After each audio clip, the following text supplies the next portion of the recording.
What's going on with the people? Hope's all been well. You tune in with Shock with the facts. Before I get into anything or go any further, I like to give out a disclaimer. I'm not a legal tax expert. I'm not a licensed CPA. I do not give out any types or any kind of legal advice. If you need any types of legal advice or help from an expert, please find yourself a competent being in that field that you're looking for. I've been studying I do this for entertainment purposes only. And with that being said, if you have a brain and a spine, you deserve a happy life How and a about we happy have everybody smile. mute out real quick? Loyalty, respect. Take the worlds off your back, It's been going on get in your hands, and it's eight, time to 9 years. create. I've been doing this for 8, 9 years. Some people may know me from MDU, where Midwest Channel was before I slid from over there and went incognito for 2 years. Uh, this finna be the real right here, y'all. I've always been keeping it real, and I've always been genuine, giving people shit for free without charge, and all kind of stuff. And it's not because of that; it's just because where I was and the information. And I feel like information of spiritual shit, that's saving yourself in a greater scheme. You shouldn't be charged because you can have the right heart but don't have the funds, and you trying to say you're gonna be left out. You don't do that. You ain't doing that. We're gonna wait a few minutes. I'm gonna start like in 5 minutes. Hey, make sure I can share my screen. It's gonna get real. Share this.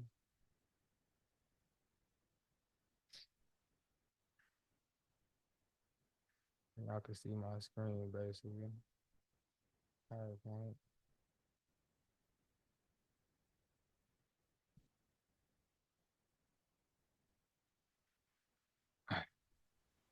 Yeah, we finna get it. It's finna get popping. Roll my bleezy. If y'all smoke, roll up a blunt. If y'all don't, just chill. If y'all a shot, chill. Hey, you're a little low. All right. Yeah, there you go.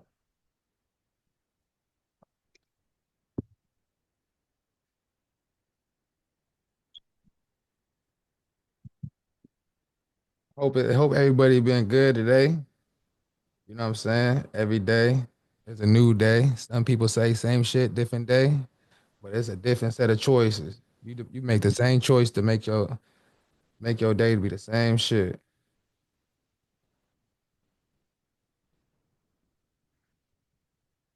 Got my Bible too. Hold on.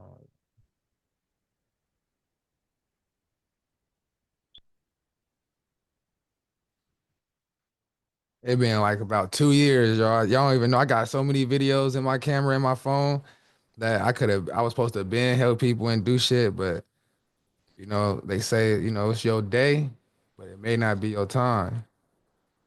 Or it could be your time and not your day. No. Uh, I rip my blunt.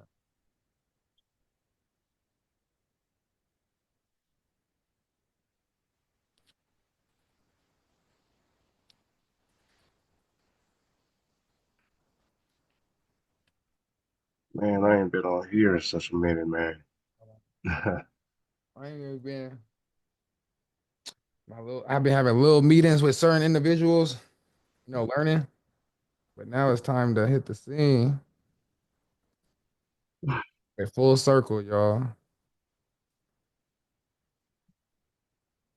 Some people further than others. Some people starting off fresh. Yeah, with this, it shouldn't really matter where you at. It should tie in everything that you already previously know, wanted to know, had questions about. You know, do a Q&A at the end, as well as in between the sections, so that you guys can get a full understanding, or about what we talking about. That's the main goal, is to help y'all understand. I'm finna explain it. My goal is to try to really explain this to the T. Trust me. I ain't really seen people explain it that in You depth. cut out. You still there, Shop? Yeah, you hear me? You hear me? Yeah, I can hear you good, bro. Okay, cool. All right. You finna get this shit popping then. Time. Well, first and foremost, I appreciate y'all once again for sliding through. This ain't for me, this for y'all. You know what I'm saying? This information that's I'm finna like give it to y'all. I paid thousands of dollars, thousands of hours studying this shit. I turned down a lot of opportunities. As y'all go on, as y'all continue to come through, because it's not gonna be a one-time thing, you finna see how in deep this shit get. But that's gonna start right now. So first and foremost, I respect y'all for coming. You just a reflection. You know what I'm saying? Y'all guys, gods, and queens, goddesses, all the shit. So this is what we finna do. What you see right here on the screen. Well, first, the main thing's about is life estate. All this is about family estate planning. We all know we people are born into this world and die. When people are died, property is transferred over. If you ever have any loved ones and stuff, and siblings are fighting over who gets the house, who gets the car, who gets all this. This is what all this is about. This is what all this is about. But this is for you.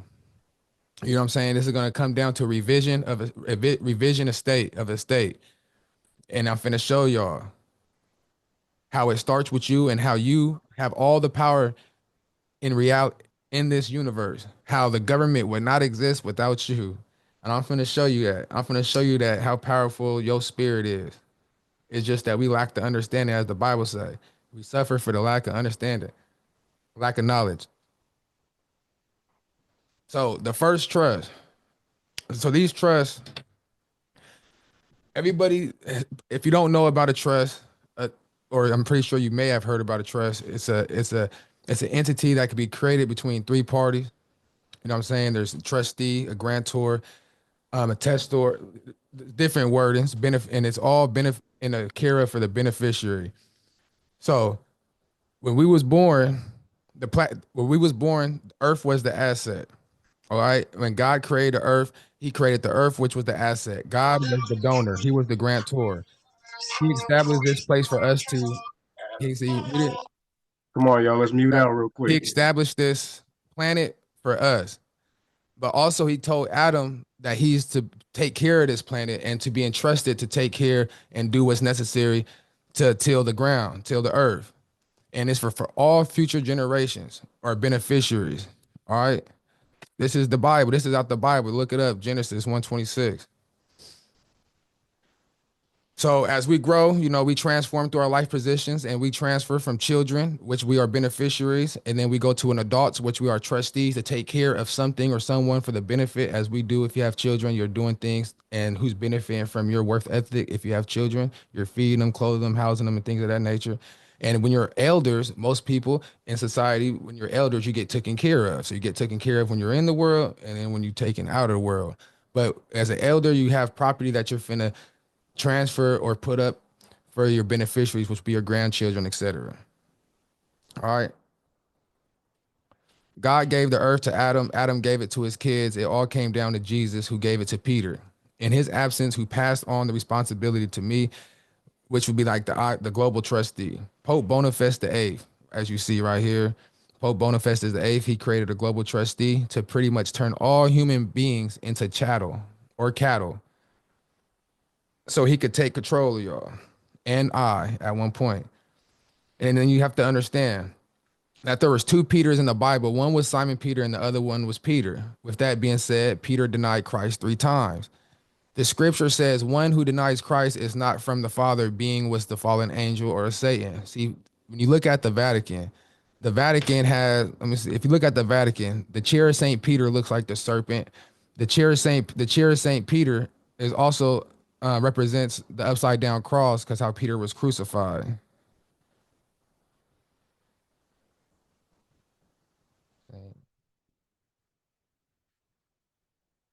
Chair of St. Peter. All this shit's in the Vatican. When you look in depth of things in the Vatican, got the serpent. Why my alarm keep? Everything's connected. The Pope, the last Pope, I met the last Pope. He's the one that put he's the one that changed the military occupation back to the people. Hold on. All right. This is just the basic, just to let y'all know what basically happened. The Global Estate Trust was born. Unum Sanctum 1302. He creates the first world and largest express trust, which Boniface VIII express trust, and he created a trust, like I said, claiming us, the people. The state is claiming the church, which the church and state is supposed to be separate. I'm pretty sure a lot of people heard that the church and state are separate, but in this regards, the church or the state captured the church. And then it gets transferred, 1455, the first testamentary trust. And then goes the second testamentary, third testamentary trust. What I want y'all to know is that each trust represents a name. Each trust represents a jurisdiction, the air jurisdiction, which is the Pope and his appointees, the living, the dead souls, spirit, angels, demons, etc. The sea is all vessels, like boats, sailors, merchants, creatures of the sea, international in nature, which is like controlled by the British Monarchs, the Boston Tea Party. All that, it just go back through history. The land jurisdiction represents us, minerals, things from the land, etc. Was not your body created from the dust? When you're in your mother's womb, when she breathes, the dust that she's walking around as she inhales forms your body in the womb, which is in the water. But we're gonna get back to that a certain perspective when I tell you how it translates from this jurisdiction to us and how it captured us as the story of Christ. So this is just the basic things and how shit started into how it was today. And nothing's a coincidence. World War I, World War II, World War anything, nothing's a coincidence. Promise you that. Each jurisdiction has its own laws and forms, but most of all, you just want to keep peace, do unto others as you would do to them, so long as it do not take away others' freedom, life, property, and such harm. You do these three, you'll be successful. Even though other jurisdiction, other things would try to pull you to keep you from this. And there's also the law of the land and the law of the sea. The law of the land, the law of the sea, in other words, God and Caesar, or admiralty or maritime law. Got public law, common law, Geneva Convention, Constitution, Masaic law. You got international law of the sea, U.S. citizens, certain states, attorneys, private law, corporations, commerce. You got the silver flag, which don't mind the silver flag. It's like this one, but without the fringes, but turned upside down. You'll get to that with your private trust. The next one is the trust operates by providing. When I'm speaking of this trust, it's the trust of United States. United States is a corporation in Washington, D.C., 10 by 10 square miles. The state of California, the state of New York, the state of Texas, the state of all that, it's registered on the Dons and Broad Street. You should go to this. There's a Duns and Broad Street, all states, all judges, all courts, all courts and all that is all on Duns and Broad Street. It's nothing but a corporation. A corporation is C-O-R-P, is a conjunction of corp and ration. The only thing that should be a corp is on a tombstone. And I'm going to get to that in the references of how your name is presented to you.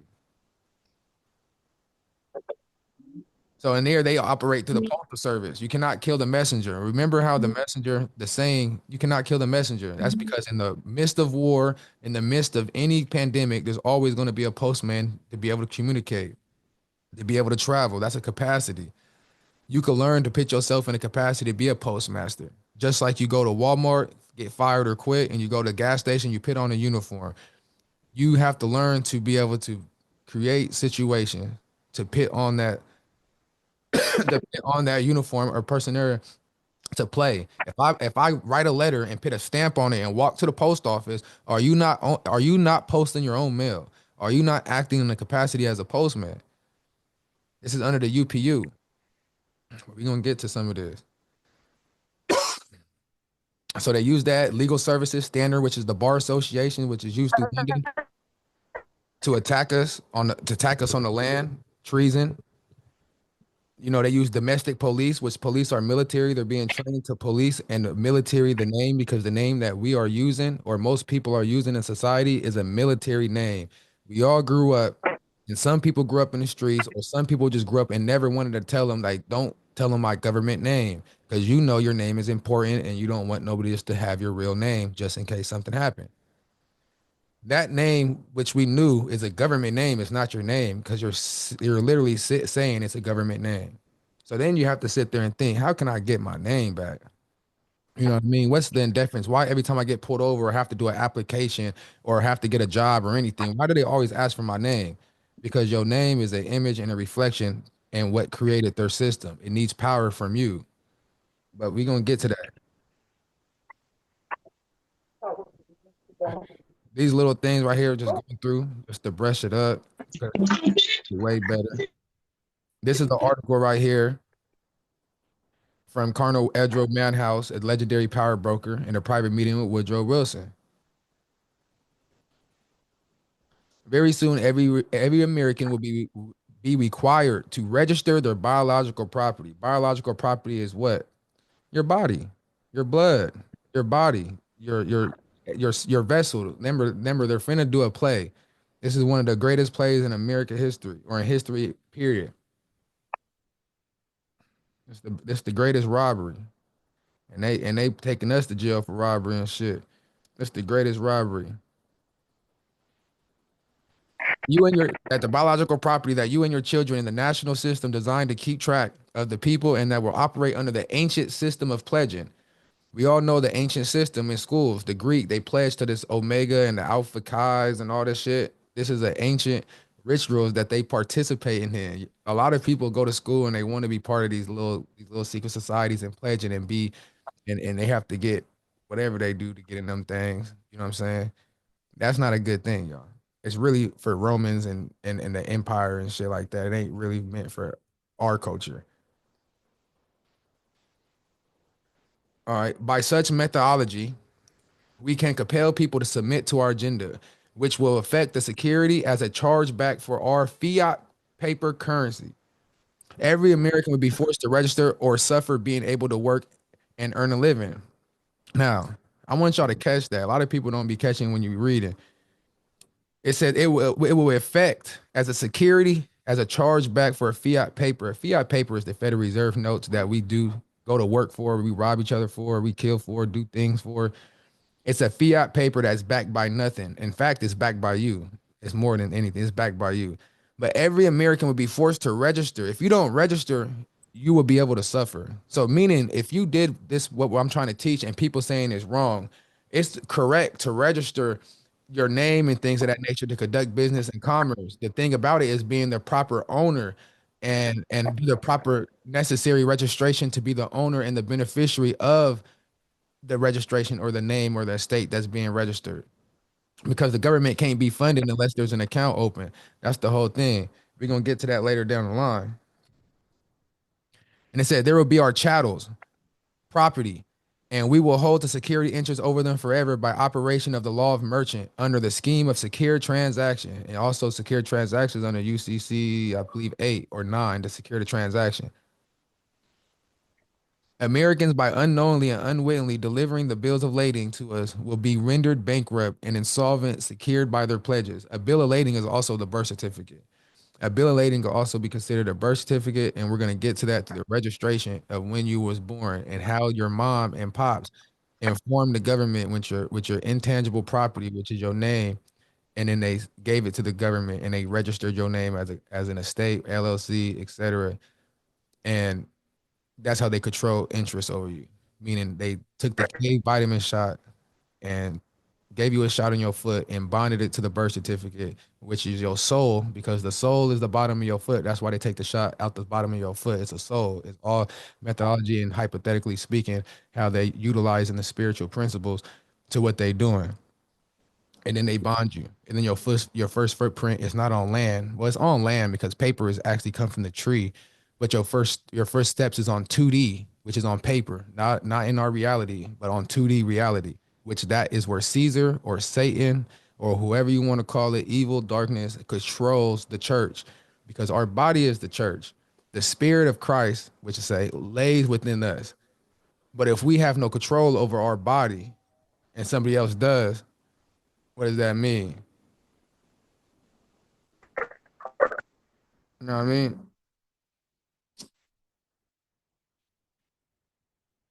Hold on real quick. Somebody just rang my doorbell. Hold on 1 second.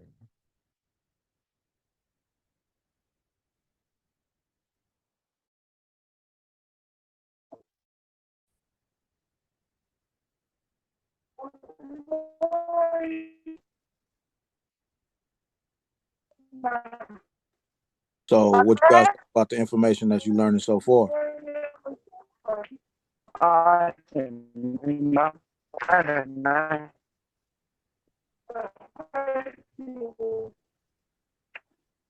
Mike's kind of cutting in and out.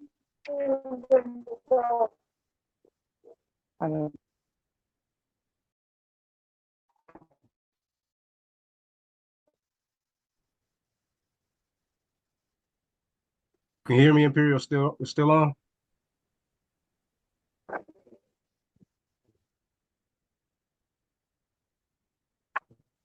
My bad, y'all. But it said they would be stripped of the rights and given a commercial value designed to make a profit. So therefore, we are given a commercial value to make a profit.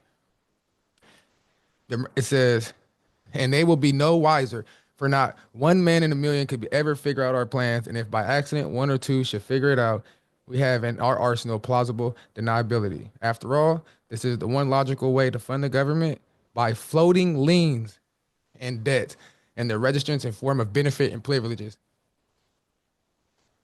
And the benefit of privileges. So what does that mean? Welfare. You know what I'm saying? Job checks. We giving our interest. We're giving everything up that we, to us, in the form of privileges. So you don't want to write? See, we had rights at first. We had freedom at first. But our rights turned to benefits and our freedom turned to privileges.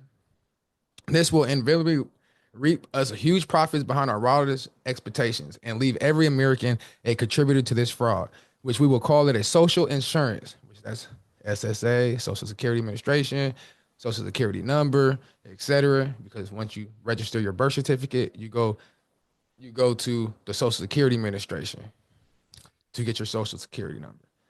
Or not you, but your parents, because you don't even know what's going on. Without realizing every American will unknowingly be our servant, however, begrudgingly, the people will become helpless and without any hope for the redemption, they will employ a high office in a dummy corporation formate this plot against America. So remember, y'all, these are foreigners. These are top people. These are foreigners. And that's why when foreigners come over here, they label them as white. You know what I mean?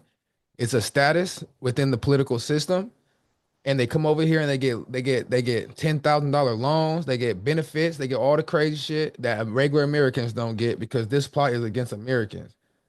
Remember, this is more spiritual than what people think. In the Bible, his people denied, so all other tribes is going to be out here and getting blessed, taking what was for the chosen people, because you know here in America is the real Egypt or the real Israel, however you want to call it.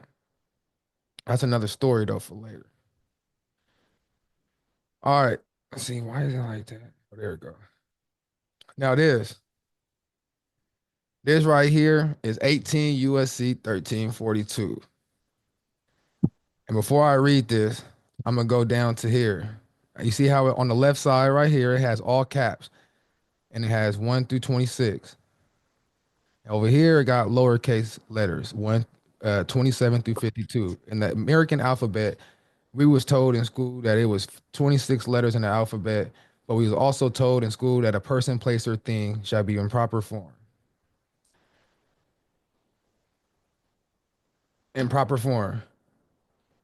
So with that being said, and if it wasn't supposed to be in proper form, take out your ID, take out your bills, take out your contracts, take out your credit cards, take out anything that you have, and tell me why is your name not in proper form? Why is it in the image of a government name? Because they registered and they stole your soul. They steal your interest. So they make you believe that you're the government name, but you're not. In fact, you're not even the proper name. Okay? But let me this is what it is, but let me just pull it up on the regular thing so people could really 13 USC 1342. Does anybody have any questions for Shaq right now, so far with the information that's been given? And remember, this is just basic information to show you how it leads up to everything. And I'm finna go in deeper in the next ones. This is just the beginning. We're gonna go more in depth.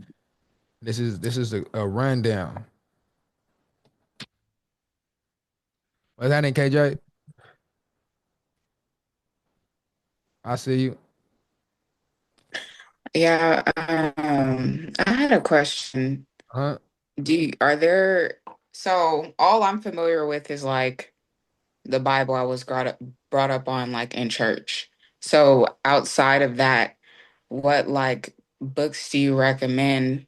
I've heard of the Apocrypha. I've never read it, but because I feel like I'm missing some pieces or something.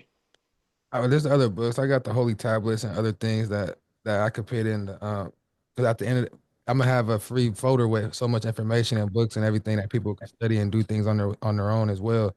But outside of the everything mostly mentions the Bible. I mostly speak on the Bible because it was the first book. It was the first the King James, let me say, was the first being sold internationally and been approved by them to be sold. And the reason why I say the Bible because a lot of people have the Bible mixed up in a religious aspect, and in regards it's more spiritual principles You, to what's today. you know what, Charlotte? Why don't you pull that up, the occupation? Try to go over that part because that's really key right there of All the right, understanding of because we it's a different way to look at this script, but we looking at it from a legal trust banking perspective. But we have to show, you know what I'm saying? I think that'll give a good breakdown of, the I could just break down. first grant from the creator, Was it? then the keys being sold, the keys being given to Peter over the kingdom It's and good. showing how, yeah. So I'll do the. Let me finish this, and I'll bring up the private trust because this is gonna go break down. Let me see. Hold on. Let me see. And also, KJ, you can Break get it down. 1611 King James version that has the Apocrypha in it. If you wanted to read that, Yeah, go ahead, Shop. I'm trying to look. Okay, I'm right here. So yeah, I'll get to that right now in a minute. Just let me two more slides. Yeah, Right go here, ahead, yeah. 18 USC. It says whoever for the purpose of conducting, promoting, or carrying on by means of postal service. Remember, you get all your mail from who? All these companies are sending you mail through the post office, postal service. Any scheme or device mentioned in section 1341 of this title or any other unlawful business uses or assumes or requests to be addressed by any fictitious, false, or assumed title name, address other, or name other than his own proper name.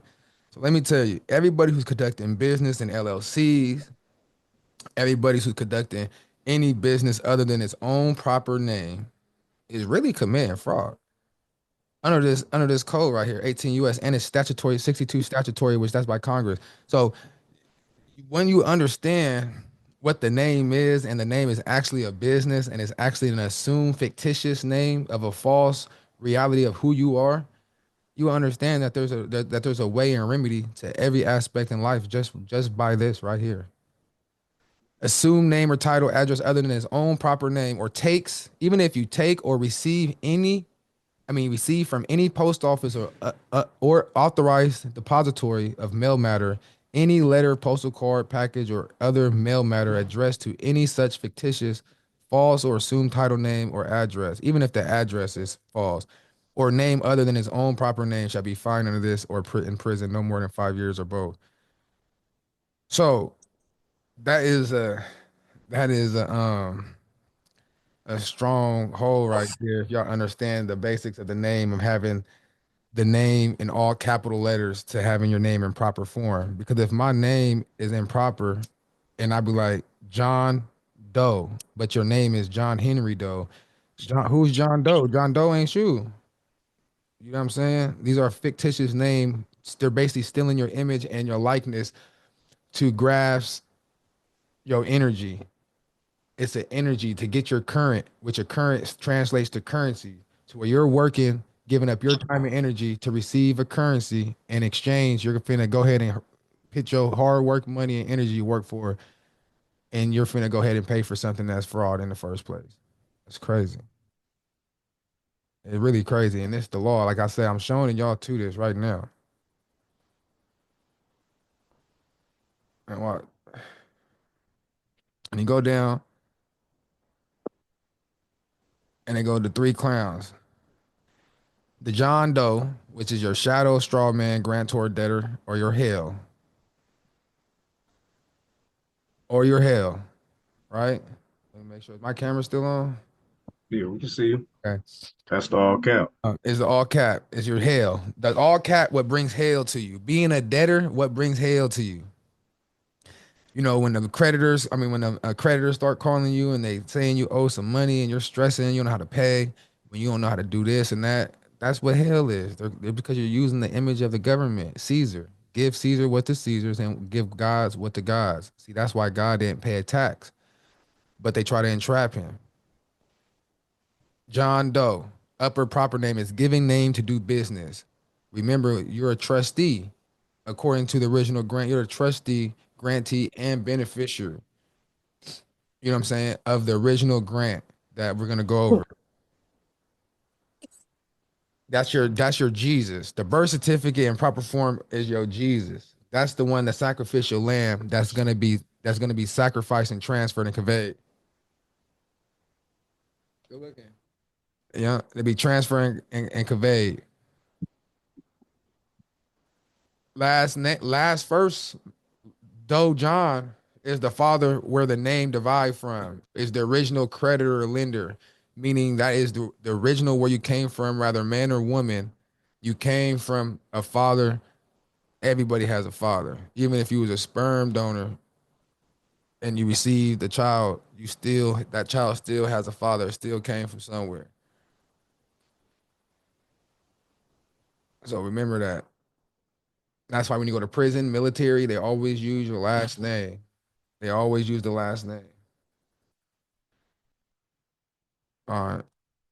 And it go times to change paths. Most of us are indoctrinated from the time we were born from our family as well as the system.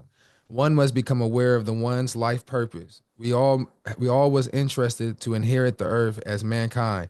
It was the Most High's wishes. I, Marcus, an ambassador of Christ and citizen of heaven, comes in peace and to surrender into the greater estate, so I can reveal the truth unto your mind, spirit, and those who are from the same kingdom. May you hear my voice through the spirit. Now, let me say this, we're all ambassadors of Christ. We're all citizens of heaven according to the scripture. But that goes by the right to nationality. That they say, you could pick whatever you want. You have a right to change. You have a right to marry into certain families, certain tribes, and things of that nature. You Just have a right to self-declaration. self-declaration, exactly. So if you choose to, I'm just going off the original grant. I'm going back to the original. The original is always going to surpass the new. You know what I mean? Because the new usually rectifies the old. Now there's a narrow path, and this is when shit going to get more deep and bring broader into perspective, um, to what I'm trying to show y'all the capability of who we are and what we have, and what to do in certain situations, and how to become a private banker. I know people like, oh, I know what a bank is. I go to Wells Fargo or Chase. Those are not banks. Those are debt servicers. Those are agents of the IRS. In fact, those are just transfer agents if you utilize them in the correct way. But they've been so people just like us go to work and we work those jobs outside of like brokers and stuff. If you're a broker, you know what this shit is. And if you have certain status within the bank, you know what this is. But it says, prepare yourself for what's going to be revealed unto you. And I ask you to pay with your works and not by faith alone. The end is near. So I come to help the world in need, to help transcend the new earth and new heaven, to show the decoding of the 666 to transform to 999 in Christ. Please ask questions and don't be afraid to build with I as I build with you. If you have a brain and a spine, you deserve to have a happy life and a happy mind. And with that being said, it's finna get real. Okay. And I'm gonna go back to to the other question, to what he was just saying, what we should bring up. Um, that's the Once again, I want to appreciate everybody for coming out. uh, I'm finna just bring up one that I had in here. I couldn't find it because it disappeared. Hold on.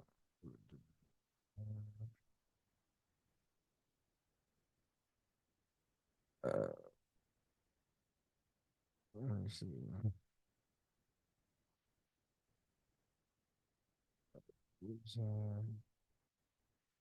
Damn. Check on Telegram. I think I sent it to you. You sent it to me? Yeah. Which one's the book or the private? I was gonna do this with the private. Oh, okay, yeah. Send me the private trust real quick. I was just gonna go in here actually. I'll find it. Give me 1 second, y'all. Right now, is everybody following what Shock is conveying at the moment, or have you already heard this before, or is it new to you completely? Let us know if you guys got any questions right now while you're looking for that. Make sure you ask them. This one yours. Can I use this one, AP? No stupid questions. They don't got no so don't got nothing in it. Yeah, it's all good. You can use it. All right. Yeah. All right, y'all. This is the private business trust. Before we get into it, this is a private business trust. The keys that you see, let me tell you the story on this. The keys that you see on here, came from JT. JT is someone who claimed the keys. These keys are supposed to be the ones that came from Jesus Christ itself. These right here is each crown that you see, and through history of the Pope, you saw one, and then it came two, then it came three. Earlier in what I said about the testimony trust, how each crown represents a name, and depending on what name you're using is depending how you're being treated in society as a peasant and slave. You may be in the middle, or you may be in the top. You know what I'm saying? You at the top, meaning the beneficiary and stuff like that. So depending on what status and what name you're using, most people, 99% are using the government name. So they're getting that I'm a CPS going to come take your kids. You got to do this. You got to follow these laws and statutes and all that bullshit. So this dude right here, JT, I came across him through my journey, and he was the last pope. I got his book, The Last Occupation. He's the one that transferred everything to the new, to what's expiring today. We did a surrender notice to Donald Trump back then. You're going to get the understanding why we do the surrender of legal title of interest, because it's all about acceptance and transfer and conveyance to be able to discharge and set off certain accounts. And when I say set off and discharge, I mean balance out accounts to where you're in a status to where international protected person, you could be in diplomatic status. Everybody got different status, private American, tribal status, depending on what you're using. You could utilize that to discharge and set off your accounts to zero, even capture your mortgage, your cars, and all kind of stuff. So we're gonna get into that. But this right here is a certificate of legal master, notice of acknowledgement and acceptance of receipt, special notice of interest, statement of interest, special notice of deed of conveyance, and declaration of private business trust and law of trust. So the basic thing of this, what I want to say here is we're sending this to the commander in chief today, which is Donald Trump, and to his Secretary of State, Secretary of Treasury. These RF numbers right here, which it says trust res deposit numbers, the sum of these attachments and interest in rent, securities, derivatives, proceeds, equitable private trust estates, and all unique assigned special deposits. Because we're making special deposits here. We're going to change the game in financial literacy. We don't need to use FDR notes. You know what I'm saying? You know what I'm saying? We finna show how to trust and through transfer and conveyance and how to assign these numbers. Remember, um, This was the surrender, right? yeah, now this is the private business trust. Oh, that's the business. Okay. Okay. Yeah. Okay. Is that right? Try to mute him. You should sleep right now. Or you can take it out right now. Somebody turn down the vision. I see. It's gonna be like salty. And, Oh, are you gonna put it in? oh, Can we move? I muted. You guys? Yeah, I found it. I muted. Okay. Okay. So right here, I got a. So, Shot, run back the point of the private business trust because they got to understand the difference between the legal title and equitable title. All right. You see, so I will. But the equitable title, I'm gonna explain about the equitable title when it gets to the name and the proper and the proper form name, the living estate. Yeah. The equitable title. This is the certificate of legal title, but they're both doing the same aspect. But the private business trust is coming as a beneficiary of the estate. We'll get to it right here, but So these right here, this RF number is a registered mail number. A lot of people never seen this before, but when you go into the post office, you will see this right here for something to grab by the certificate, but they won't have none out there. You have to ask for these, and sometimes it's hard to get these depending on who you're dealing with. These make you a private banker, okay? These RF numbers are to use to private register your you know uh chattels, take stuff from the public, transfer it to the private, attach these unique res numbers. You only need one, and then it goes to 1,000. Like, you attach them. You're gonna have a private ledger and things of that nature. But these numbers right here, in fact, are tax exempt. You could go out here and use these to not pay taxes in certain stores and stuff. For example, AP, he's on here right now, which I did this at Walmart, but I'm just using his because he got screenshots. You in SAC, he big lots. Look, tax exempt. No taxes right here to 000. This is foreign diplomat. Look, Adrian Piles, foreign diplomat, y'all. It's One, right here. one though, you gotta tell them to register it though. I'm finna do the thing. Just chill back. Just don't just run out here. Look, don't run out there just thinking, oh, I'm do this. Look, the right way to do everything, y'all. I'm trying to get everybody up right to have their own IDs and everything. Just stay tuned. I'm finna explain this shit. So this is one. This is that Big Lots. We out here in Sac. I mean, you know what I'm saying? Even if you want to go eat some crab, some gum. It works everywhere. Look, y'all. Usually they have Firehouse Crawfish and Delta Shores. If you in Sac, it's tax exempt. A diplomat, you don't get charged. No taxes because you're tax exempt, depending how your status is set up.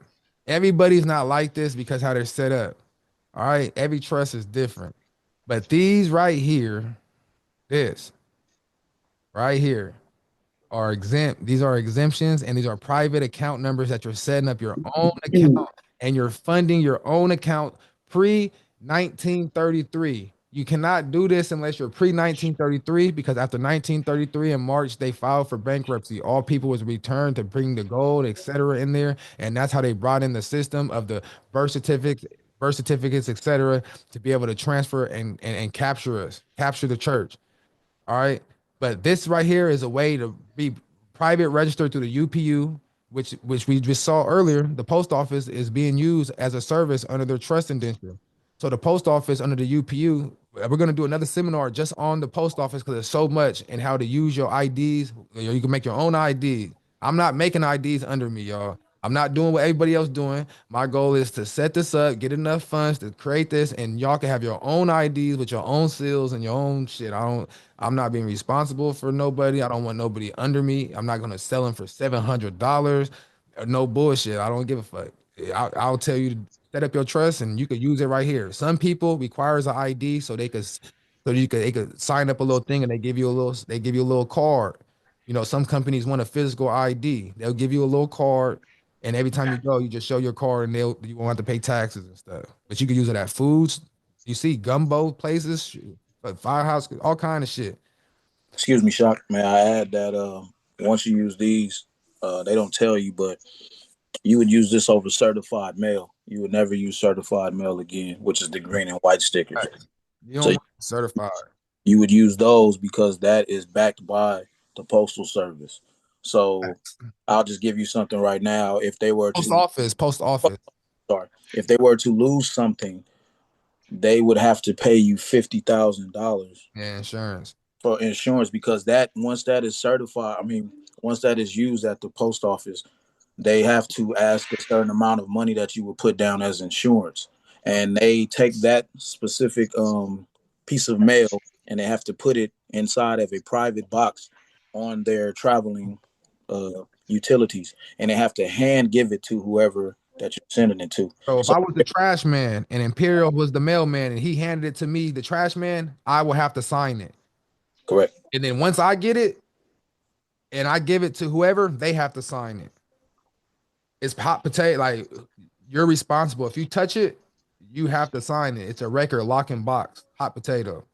Hey, I appreciate that, Imperial. That was a good point. Yeah, because you got to remember too, these registered, it's registered mail, so that's a registration. You gotta, they want you to register your car, register this, register that. But if you have this private UPU registration though held in, I mean, number held in trust, your own private registration, and you attach it to Your any ledger. and everything that you can possibly think of, and book, book and page it in your own private ledger. Yep, private ledger because Essentially you can register anything. but you're taking it from the But go ahead, public. Shot. You're taking it from the public. So the public, say you have a bank account in the public number will be your account number. So now what you want to do is take your public number and transfer it to the private and attach its own res, which is this registered number. And you're going to have your own private deed and you're going to make a trust transfer deed and transfer it over and claim ownership through the trust. The trust is claiming ownership and you're just the trustee of the trust and you're the beneficiary, whoever holds the certificate or whatever, however the trust is set up. But this is the private business trust, and we're assigning this back to Donald Trump, which Donald Trump under the Trading with the Enemy Act, him and the Secretary is they're the head trustees of the corporation. So we're assigning them co-trustees. So what we're doing, we're giving notice and acknowledgement and there's receipt. Right here, we're the postmaster general, y'all. We're sending this to ourselves. You're going to become the postmaster general. You know, we're the one conscious. It's who you are. You got your registered.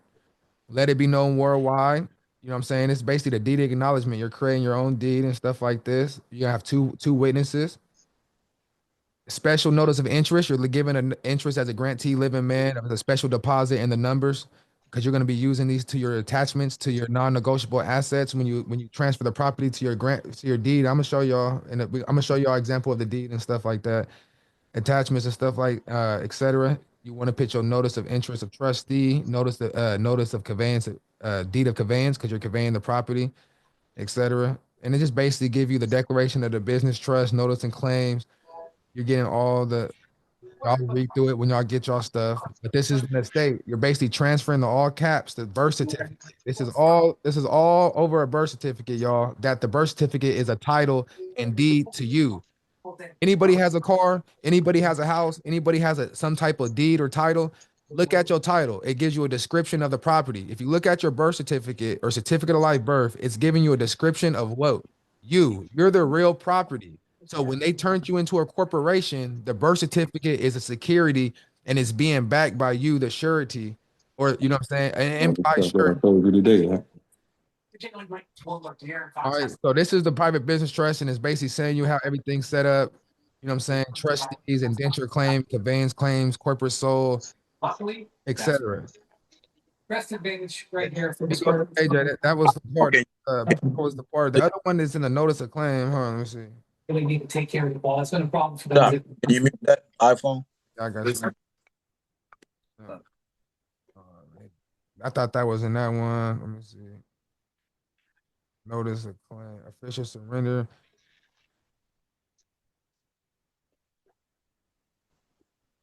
Is this not in there though, huh? The original trust? Which one? What you talking about? The original D, I mean the one with the original grant. It's in the notice of claim. That's in the notice of claim. Okay, that's why. Sure. That's what it's.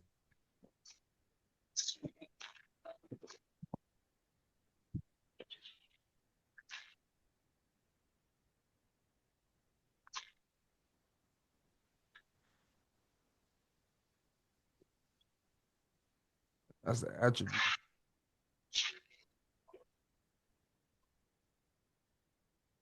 So once again, y'all, so with this private business trust, what you're doing with these accounts, you're going to have account numbers or whatever property you have that's held in those public accounts.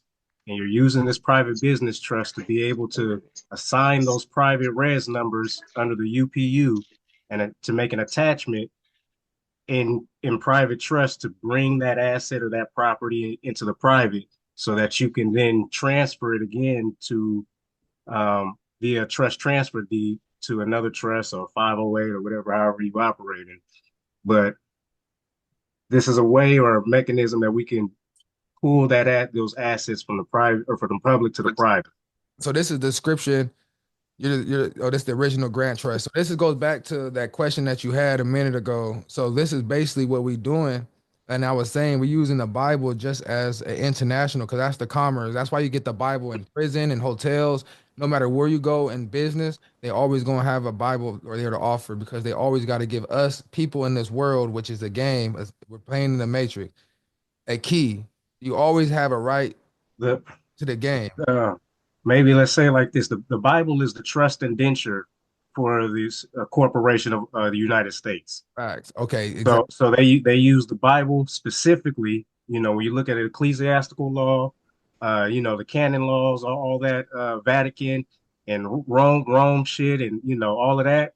That's under the ecclesiastical and the biblical text. Canon laws like Which the canon, yeah, they're using God's authority, which God granted us dominion in the beginning over the, you know, land, air, water, and he granted us that dominion in the Bible, in the text, and they're using those texts to back their claim. And so pretty much we pretty much back mechanic the same thing, and using the word of God to back our claim within commerce or, you know, operating on a day-to-day basis, because it's the highest claim you can have. It's the highest status in the land, because there's in a the land. I'll get to the maritime administrative law. Mm-hmm. So But right, you know, get this is on the that, bro. description of property conveyed, the original grant. This is how everything began, and this is how Pope Boniface VIII was able to make his express claim. The original grant trust. In the beginning, God created the heavens and the earth. Furthermore, God said, "Let us make man according to our likeness, and let them have rule over the fish in the sea, which the fish in the sea is considered to be the law of the sea, because that's where amity maritime law comes in, alimentary law and maritime." And it says, "And over the fowl of the heaven, and over the which that's the air." Remember the jurisdictions that I explained earlier, over the heavens, and over the beasts, and over all the earth, and over everything that creeped upon the earth. So that's an instruction. He's given us an instruction.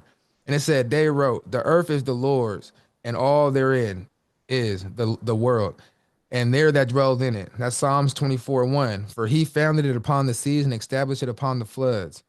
The land must not be sold to be cut off from the family, because the land is mine, and you be strangers and sojourners with me." Because they're cutting off through the family estate. This is all through family estate. We shall be cursed. The bloodline is cursed for about 1,000. You know, they be saying our blood and all the movies be like 1,000 years, and they get released after 1,000, and change comes after 1,000 years. We're in that time period, and a lot of people in society is starting to be that one to waking up and change the blood of their family. But it is clear that the Lord created the heavens, and he granted man dominion over his creation. He retained ownership. The Lord is the grantor, having granted the earth to man, the beneficiary and grantee. Yet he makes it clear that we are but the strangers and sojourners, suggesting a guest in the lands of the creator relationship in the nature of a trust. As you say, the God created everything and he retained ownership, but he gave us instructions to do and what to do on the earth. The beneficiaries, the property consists of a beneficial right, title, and interest in the divine estate, which can be defined as an undividend portion of a whole, as defined above. Each and every man has been granted to dominion over all earth, that is divine inheritance, as grantees and beneficiaries granted us by the Lord, the divine creator. As beneficiaries, the people, man, hold all right, title, and interest to the original owner. Any information in the okay, boom. So now basically what this is was the original trust from the Bible to basically give us instruction on our place in society and how to structure the original grant and convey everything back, because the story of the new covenant of Jesus Christ, in the first place, he came and died for all sins, because he knew, which it was prophesied in the Old Testament, because it was already known that evilness, darkness, the Satan, Lucifer, however you want to call it, he basically was able to come up with a plan. He couldn't create what God already had created, but he could create an image and a reflection of what God created. And he did what God did, but on paper. So when we was born into this world, he took everything of what God and he put it on paper, which is 2D, which the government controls everything. Everything's on paper. Rather, if you get a write up, a citation, job, everything's on paper. That's the Caesar's world. That's where everything gets taxed. That's where everything, you know what I'm saying? You feel like a slave and you mad, you know what I'm saying? You just feel, you know what I'm saying? We all felt that way through some point of time. But the main thing of the story, This is our trust. We're creating our trust off the original grant.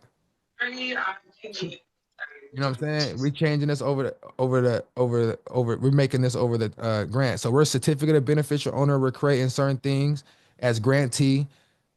And like I said, I'm not gonna go fully over this because I'm gonna do a live thing to where everybody get their templates and we're gonna go through it step by step. You know what I'm saying? Where y'all can fill it in as we go along and ask questions. So there's gonna be more in depth. I just want to put this in your face, y'all awareness of what's going on and what's capable and what we could do. You know what I'm saying?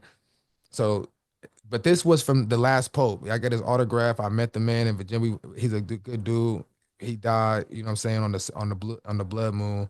But he's giving you set up as a private, a treaty of peace and friendship and stuff like that. And one other thing, for women, and you hear all the stuff is man's original title and all that stuff.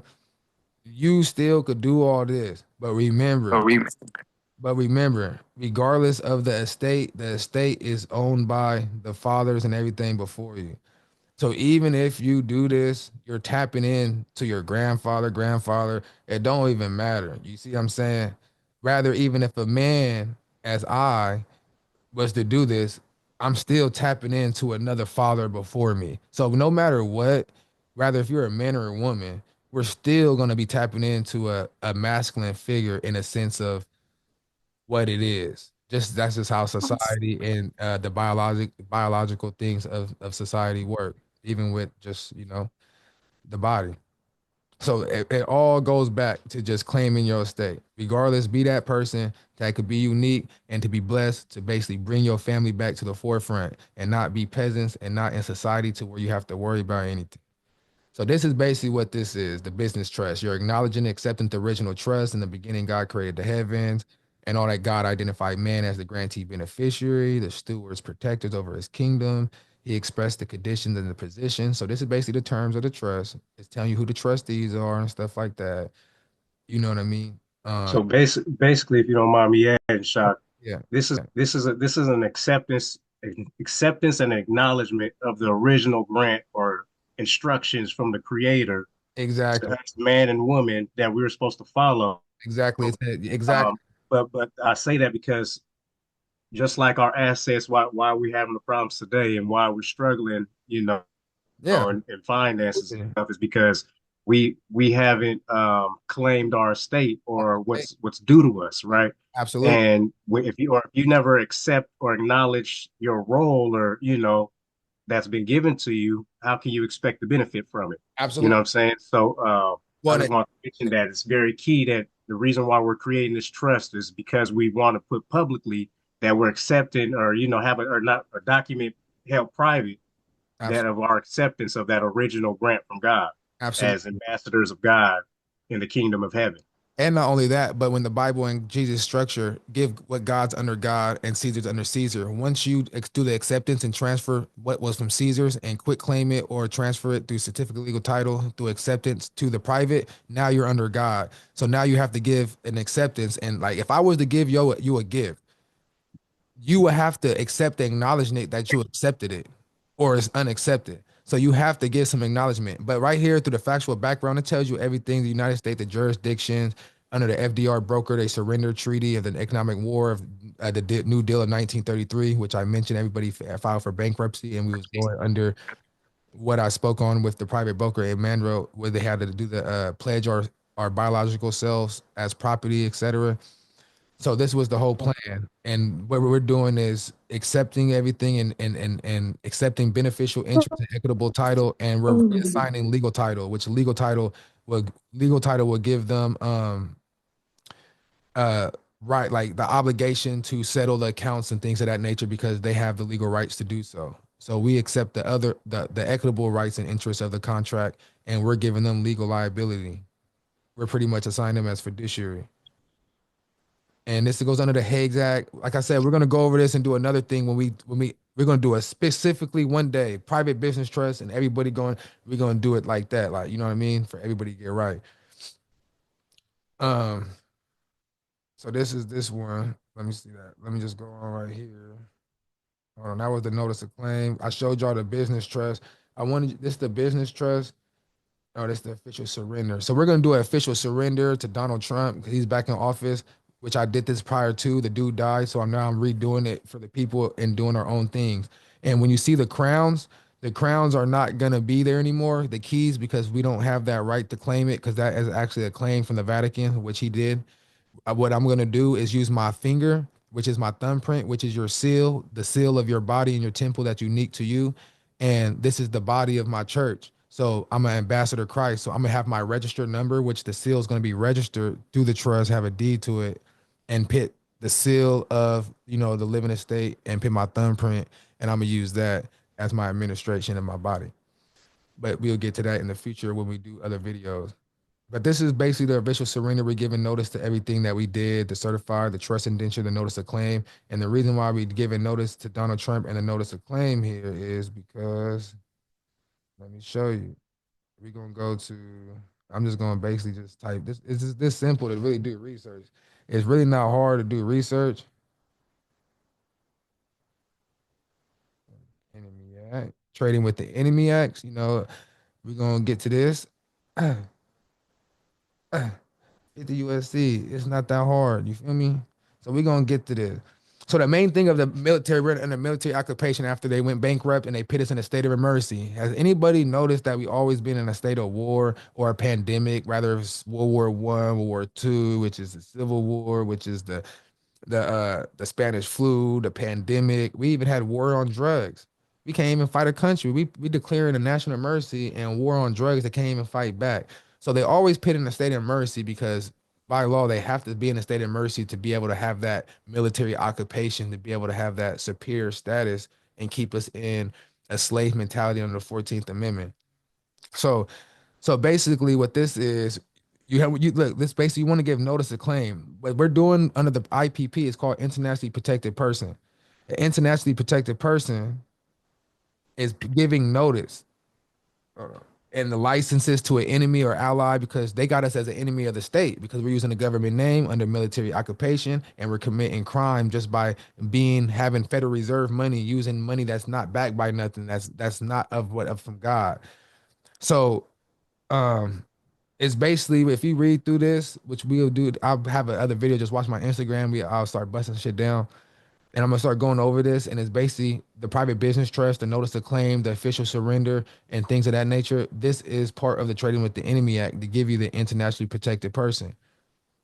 You know what I'm saying? Excuse me, Shock. Can I interject real quick? Since you said something about the 14th Amendment, can you give like a brief explanation, since that's something that's birthright and everything right now in the news that some people on here may not know about, what that meant for us and being involved inside of that? Can you break that down real quick? The 14th Amendment is basically what I've been speaking on already in the sense of the name. It's basically explaining like in a U.S. citizen, a debtor slave, you know what I'm saying? A public citizen. Instead of being a private American or a private status, you're basically having to exchange for benefits and privileges. Just like what I spoke on in the letter, you're pretty much submitting your rights. So like you're basically voluntarily submitting to have rights and freedom in exchange for benefits and privileges. You're becoming a government name. You're basically saying, "Hey, I'm this entity that's registered to DC, and I'm this implied surety. And if I commit a statute or a crime, a so-called crime with nobody harm, you could do anything to me. The CPS could take my kids. You could do all this because it's just a political status. It's no difference from slavery back in the day to slavery now. They just did it in a better manner. You know what I'm saying? What's a better way to enslave somebody, to have somebody think they have freedom and all this capacity? In reality, you're really entrapped in a bigger picture. So basically, I would say the 14th Amendment is using the government name when it comes down to a public citizen, a U.S. citizen. You don't want to be a United States citizen. Yes, you do not want to be a 14th Amendment citizen, which they have you to believe you are, which means you are not of United States, which means you will be of the District of Columbia. Facts. And not you, and which is the business of United States. And if most people don't know, that's what that is. We are operating under a business. Yep. Country is. So you have to be more of a state. State national would be to the state and the republic, not a democracy, which they having you to believe that we are in. Facts. Bamboozled. So you don't want to be there. That's what this is. It's basically teaching you to be under this private business trust is created under 1933 as well, pre the occupation. So it's giving you a certain status to maneuver in. But the private business trust, like I said, is taking us through the Tradings with the Enemy Act, and it's reassigning legal title, and then it's basically paying you under to heaven, the greater estate. That's what the whole purpose was to collapse the lesser and greater state to benefit the beneficiary and to pretty much get out the system. But this is one way that we're doing. Let me go on to the regular thing now. That's the business trust, and we're gonna get you this shit, y'all. Trust and believe that. So back to this. So we're gonna go to the pyramid claim, which I misspelled. I don't worry about all that. It says how to capture the straw man shadow by way of UCC, maritime, admiralty law, unregistered claim against the state birth certificate. Now this is where it's gonna get saucy. This is where it's at. This is where all the information finna start busting. This is how we were entered into the book of the dead under the Caesar Rule Sesquiu Act 1666 through the registration of the state. We became stock agriculture farm animals. Civilly martus. Civilly martus. Yes. And becoming chattel. The birth certificate is a security. This is what funds the government. As we as the people, this is our Christ to pay for all debts. Debts equal sin. Reasons of his coming was to destroy Satan's plans. All right. Now check this out. This is my birth certificate, y'all. So look, I'm 31. This is my birth certificate. I'm from Sacramento, City of Trees. But look, as you see, like I said, first of all, I want you to basically really pay attention. It says this child, right here, this child. You can see it. And then it says my name in all caps. Marcus Bernard. Yeah, boom. I'm born on the 17th. It says place of birth, Mercy General Hospital, etc. Right? All right. And it says father of child, mother. And I want y'all to see where it says parent, certified as parents. They called our mom and dad an informant. It says parent and or other informant right here, an informant. All right. So our mom and dad informed the government when our intellectual property being our name is attached to tickets, applications. Our name is attached to deeds. Our name is attached to everything in the world that you do in society. That is your property, which is intangible, but it becomes tangible when it's attached to fixtures. All right.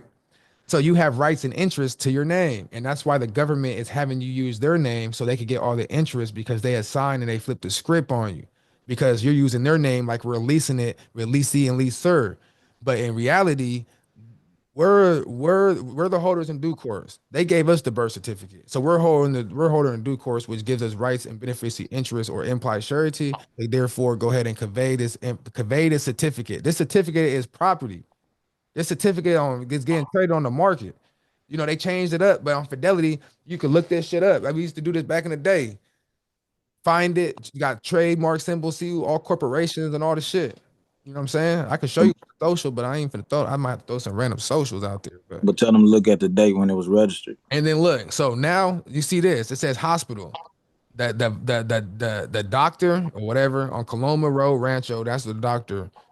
She signed the shit. And it registered. Date accepted for registration is March 30th, 2 weeks after I was born, 13 days to be exact. It's filed. This is important, y'all. I want y'all to understand the words, registration, the doctor, all this shit. That is the straw man. This is the straw man. This is the 14th Amendment, y'all. This is not you. It's a legal entity. You cannot be a legal entity. All right, check this out. So now what I want. Oh, that's the trust transfer. We ain't there yet. Oh, no. What the? Get out of here.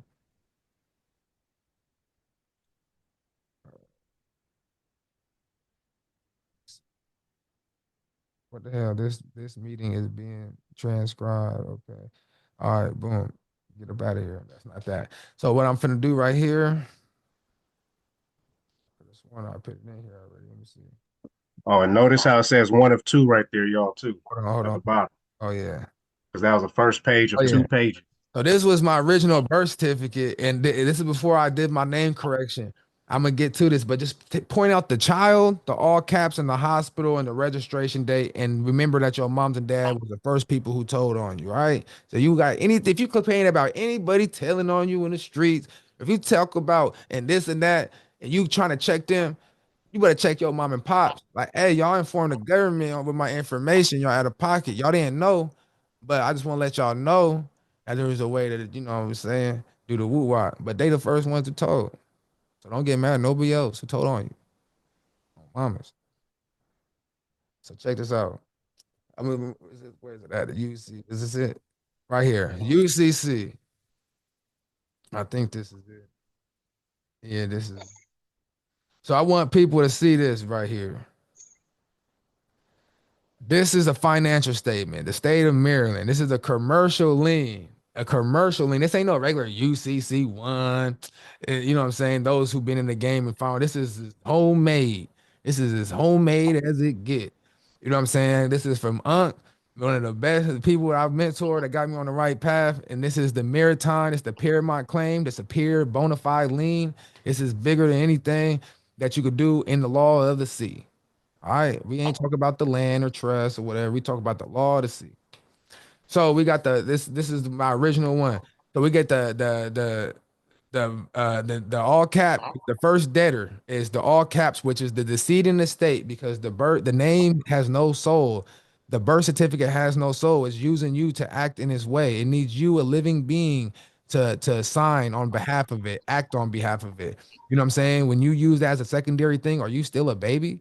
Are you still a child? Are you still this and that? So why are you using that to identify yourself in that matter?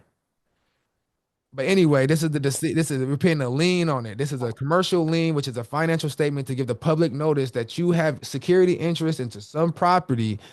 Then you're giving the public notice. You got the second debtor, which is the Marcus B. Smith, or it could be the upper lower, the transmitter utility, which I'm finna explain. And you got the secure party, which is the proper name, or it could be the last first middle.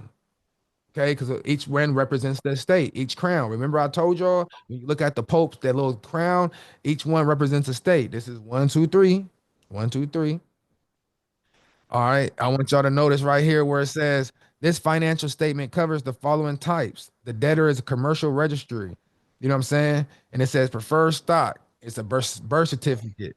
And it got all this. Don't worry about this. I changed all the numbers. It says, and it's basically being registered with the Sacramento County Registrar on March 30th. And it's being pledged to Homeland Security, including held in trust at S. Water Street, New York City Depository Trust Company, and traded on the Circle 750 Stock Exchange for the settlement of all debts in public and private, pre-dedicated on the United States and the agency operating as a business trust. Remember, that's why we creating our business trust, y'all. Everything's gonna round in for a circle. Some people, but I don't do UCC. It don't, man. Man, listen. A lot of people don't understand this because out of all the game, UCC is the hardest to understand this shit. And that's why a lot of people don't like it or understand. They use it to a certain extent, but they don't understand the game. And if y'all understanding that it's a trust and it been held in trust at S. Water Street, because remember, our mom and dad gave our birth certificate, and the birth certificate is a certificate that they issued us as holder in due course, stock certificate. The stock certificate to show evidence that it is that we are beneficiaries of an estate, and that the California, there's a mutual stock fund with all Californians, and the birth certificate registration number are just the res numbers that they're applying, just like I showed y'all with the UPU registration number that we're going to be attaching to our documents. It's the same concept, y'all. We're doing the same to them that we doing to us. But we gotta comprehend and take it with, like, take step by step and understand. And that's why I'm gonna go back and break this down individually to have people walk through and do it's gonna be like what I say was gonna be like a workshop that we could walk through and everybody get questions and do it. We make sure everybody got it done correct. Nobody gonna be doing it like this, bro. I'm trying to tell you. And also, a lot of people are saying through the internet, like, oh, your birth certificate is worth this, your birth certificate is worth that, you can get this, without giving proper information. So the information that's given is you have to take over what is not yours and what they made for you. So your original birth certificate that your parents got, on the back of it, it is given to all international banks, which is traded on the stock market. Yep. That's how I created the revenue that they're speaking of, what it's worth. But you will not be able to take it over until you follow certain steps to get ownership. Hmm? Yep. And Over ownership. Those steps is ownership. Take over them steps. and I want to add, want to add in too real quick because this it's all spiritual, and this how we came up with this. It even this comes out of the Bible as well. Oh yeah. Like breaking down the how we came to the three names, the all cap, the upper lower, and then the last first middle as a secure party creditor. And the Bible lets us know, it speaks on it at least. It says the son comes in the father's name. And, oh, go ahead, Shaq. I didn't want to cut you. Go ahead. Go ahead. Go ahead. I cut you off. Go ahead. Go ahead. Yeah, so it says that the son comes in the father's name, right? So if the son's coming in the father's name, he either got his name exactly or he represents his daddy. You know what I'm saying? He comes in his father's name. And then it also says that you can't get to the father but through the son, right? And then it also says that the son has only come that you may have the father or eternal life. Excuse me. And we look back at the three names that we had two debtors and a secure party creditor. And in translation, the son, when you look at those texts differently, when you look at the son as the upper or lowercase name as the transmitting utility between God and us and the Father, the son is the one who walks on water, right? He's the one that performs the miracles. He's the one that has power. Oh. Right. So the names correspond even into the biblical text. We're going to see the scripture. We're going to show some scripture too. Yeah. I just wanted to point that out. But speaking on that, when he says the verse states the rich rules over the poor and the borrower is the slave of the lender, highlighting the potential imbalance of power of debtor and creditor relationships. I want to let y'all know the UCC of creditor and lenders and having debtors in relationships within the Bible. If you're looking at Proverbs, if they got some, let me see what's the other ones, and Deuteronomy. Let me see.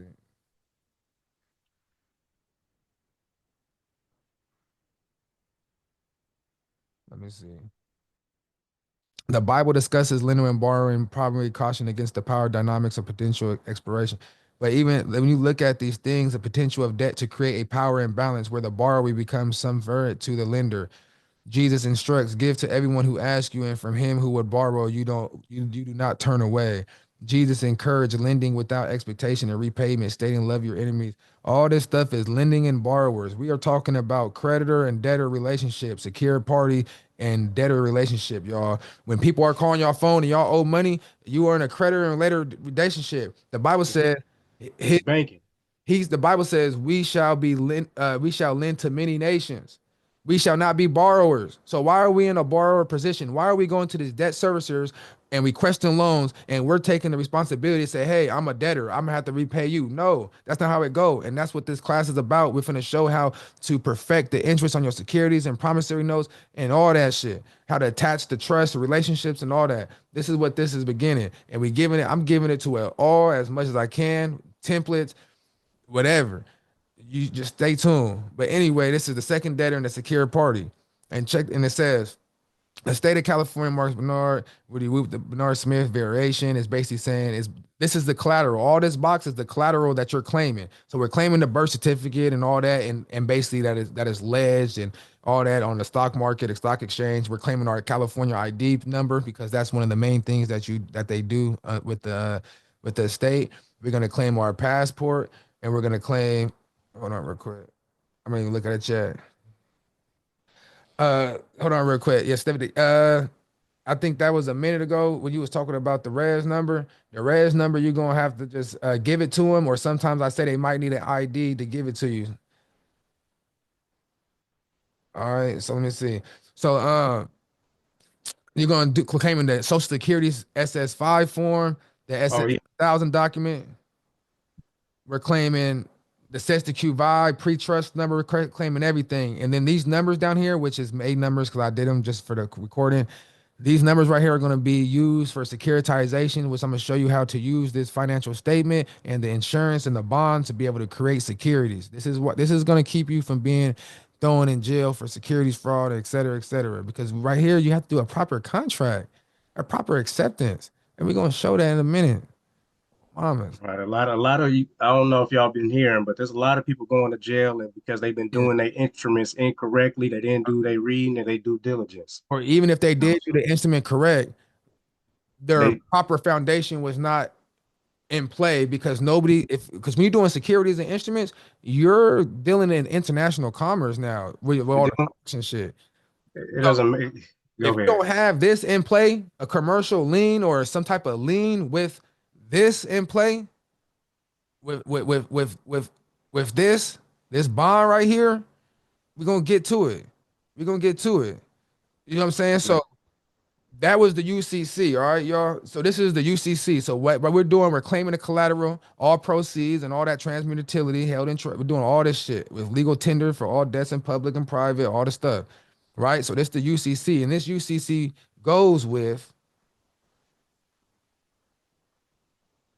it goes with the birth certificate because this is gonna get sent to the Treasury with the bond, with the 1041. We're gonna get there, but it goes with Shabuya. It's that simple.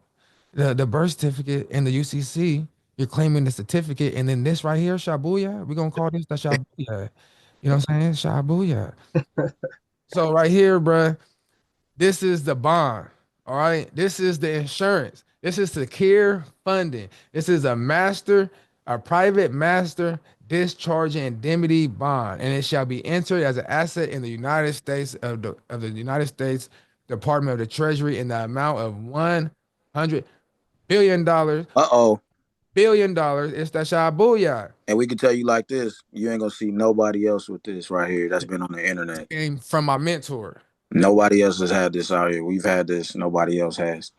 And it took me so long to understand this. That's what I'm trying to tell y'all. Don't This is what took the longest to fully understand, but now years. understanding fully the trading with the enemy and all of that, I, surrender, and why we need this insurance.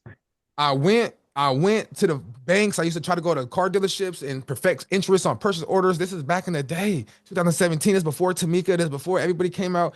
Yep. I'm damn near 10 years in the game. It's crazy that it went by so fast. And I ain't been in the game for the last 2 years, but I've been studying and going to little things and studying, doing myself diligence. But I ain't been in the public as much as I wanted. But this is my calling. It's getting to the rap. Hold on, Shock. I want to respond to David in the chat.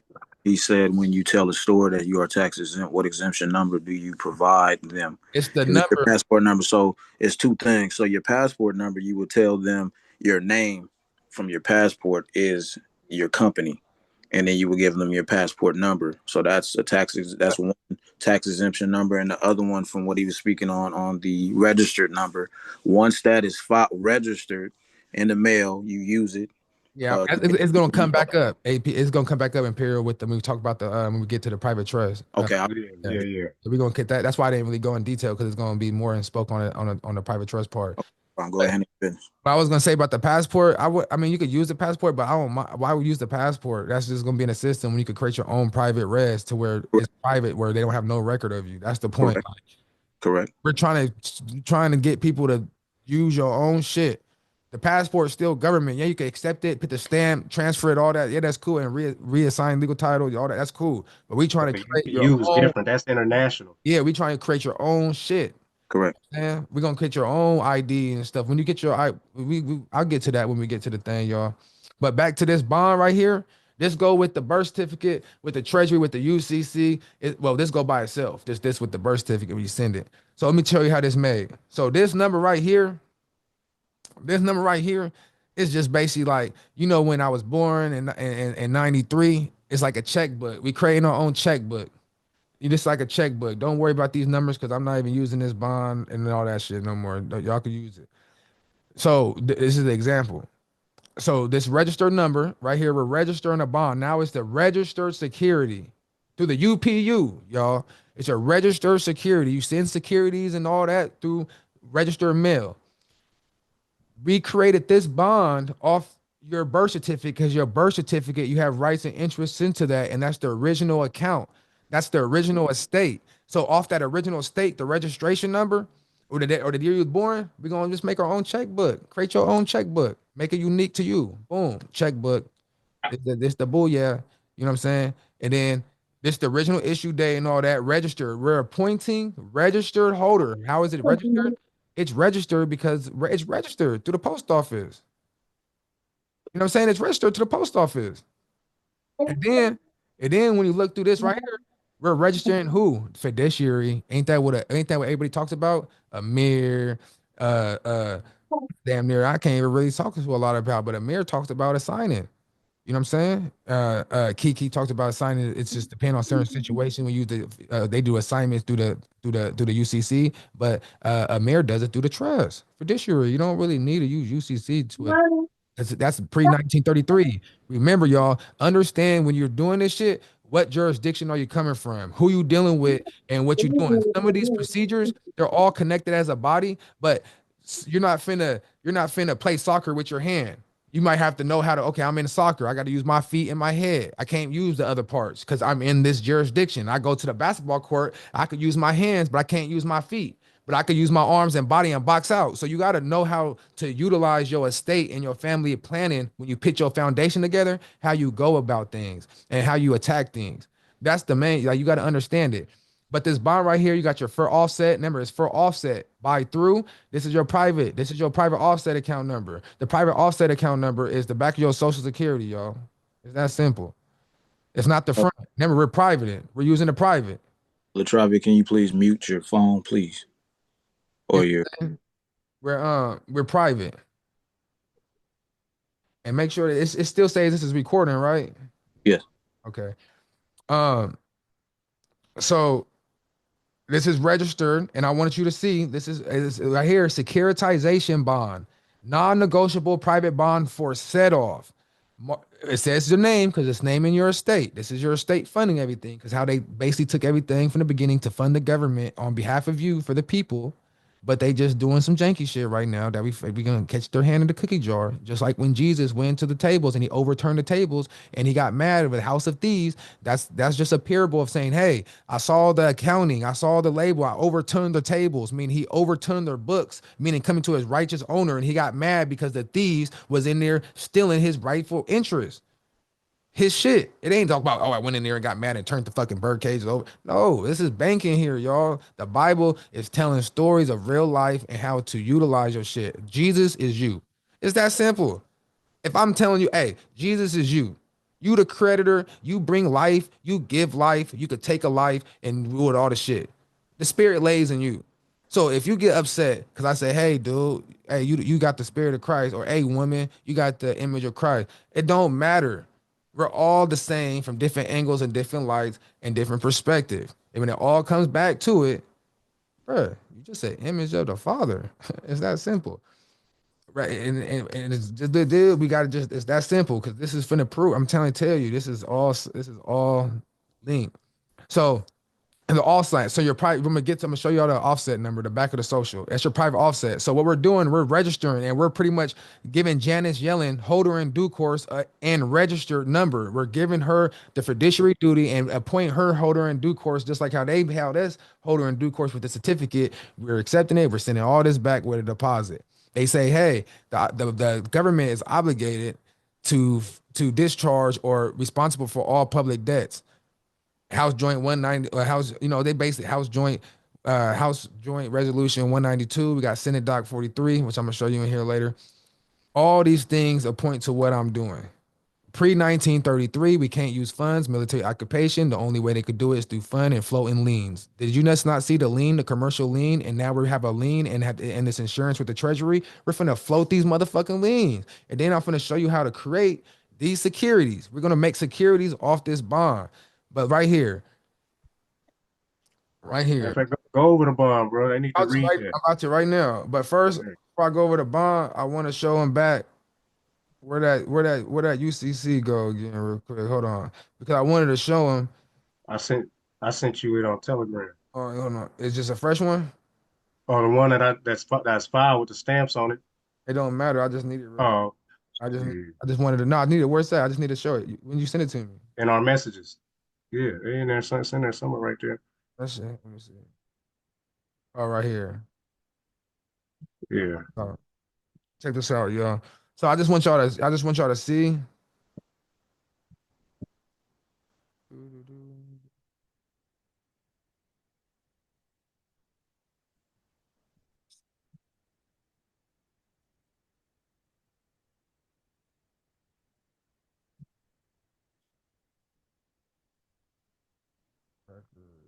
I'm trying to find where it says that it's owed us the money. Like we got the credits back. I It's want in the middle.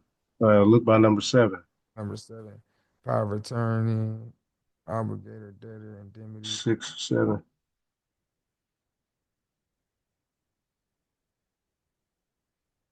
Cause you added a heck of stuff in here. So hold on.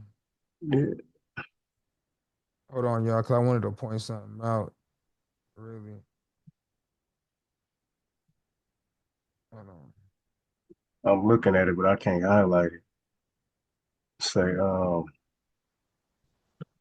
obligation is debtor in favor of the said obligation due and owed by the principal $100 billion United States credit/units. All right, we hear what he said. So it's credits. It's going into value for United States dollars for value consideration, but it's in return, the secured party is owed the credits. So that's how we could discharge and set off and have a legal obligation because we're pitting the contract. Right here, know by all men these absence of back currency circulation, Janet Ellen or his agents thereof, fiduciary upon receipt of private discharge and bond number, etc., shall be post full face value on the bond as an asset of the benefit of the United States Department of Treasury to be used and applied specifically in the manner described hereon in the purpose securing honorable settlement and an account holders and accounts listed below. The fiduciary has entered on the books as the grantor and register holder. Set off, this bond has been authorized and issued pursuant to the full faith and credit of the grantor, the all caps, and the grantors, which is our sureties and stuff, who do hereby hold, bind, to obligate themselves as such juris, jointly and severally as voluntary sureties of full account holders and accounts of each joint severally, including without limitation a birth certificate account number with the account number and sum up to $100 billion, etc. It goes consequence. The fiduciary shall satisfy all pre-existing and current liabilities as may exist without exceptions for against and on behalf of the account holders due and through above private offsets, including the face value of the bond through maturity. This is a double E save. They treat it as a double E savings bond. This is a 30-year maturity bond. So when you get into the 5, the 10, the 20s, when you start learning about treasury yields and treasury bonds and the years and stuff like that, the maturity dates, then you understand how to utilize these. You know what I'm saying? But prepayment, each of the said account holders' accounts shall be severally insured, underwritten, and indemnified against any and all future liabilities you owe in debt or going and buying a car of a contract ain't that a liability as may appear. They may instantly satisfy all such obligation dollar for dollar. So when you have a contract and etc. Y'all my camera on? Yeah. Oh, it's about to die. Yeah, no. All right, Yeah, hold plug your shit in. on. Yeah. But yeah, basically when you have these contracts, y'all, this bond right here is a contract, a legal binding contract registered with the UPU, assigning the Secretary of the Treasury Department of Treasury as fiduciary over whatever contracts or agreements you send they ass that you want settled according to this bond that you send, the contract that you have in place. That's how you make them honor the obligation of having to handle all debts under the United States. You create your own private contract and send a registered mail to their ass. Now you have a legal binding document, and if they say they don't hold, you have a document with proof receipts. Oh yeah, I'm gonna tell you that. Thank you for bringing that up. I got it right. You have proof with receipts signed from the Treasury saying that they got to receive this contract. You got it right. You don't think that's going to hold up in court? You got it right here. You saw what it. You know, if you had to, go ahead. Finish reading it already. You said about the contract, right? The acceptance and stuff, right? That's what it said. All right. Yeah. I got you right here. I knew this was gonna come up. So right here, y'all think it's a game, but it's not fraud. If you look right here, we got the U.S. Secretary of Treasury. I sent it back here. This was in 2007. Damn, I can't really do it, but June 30th, it's already signed. You see it, accepted. This is my transfer report. I even got my we get the actual card, but it's in there. But this is a scan, the register number. They accepted my bond, etc.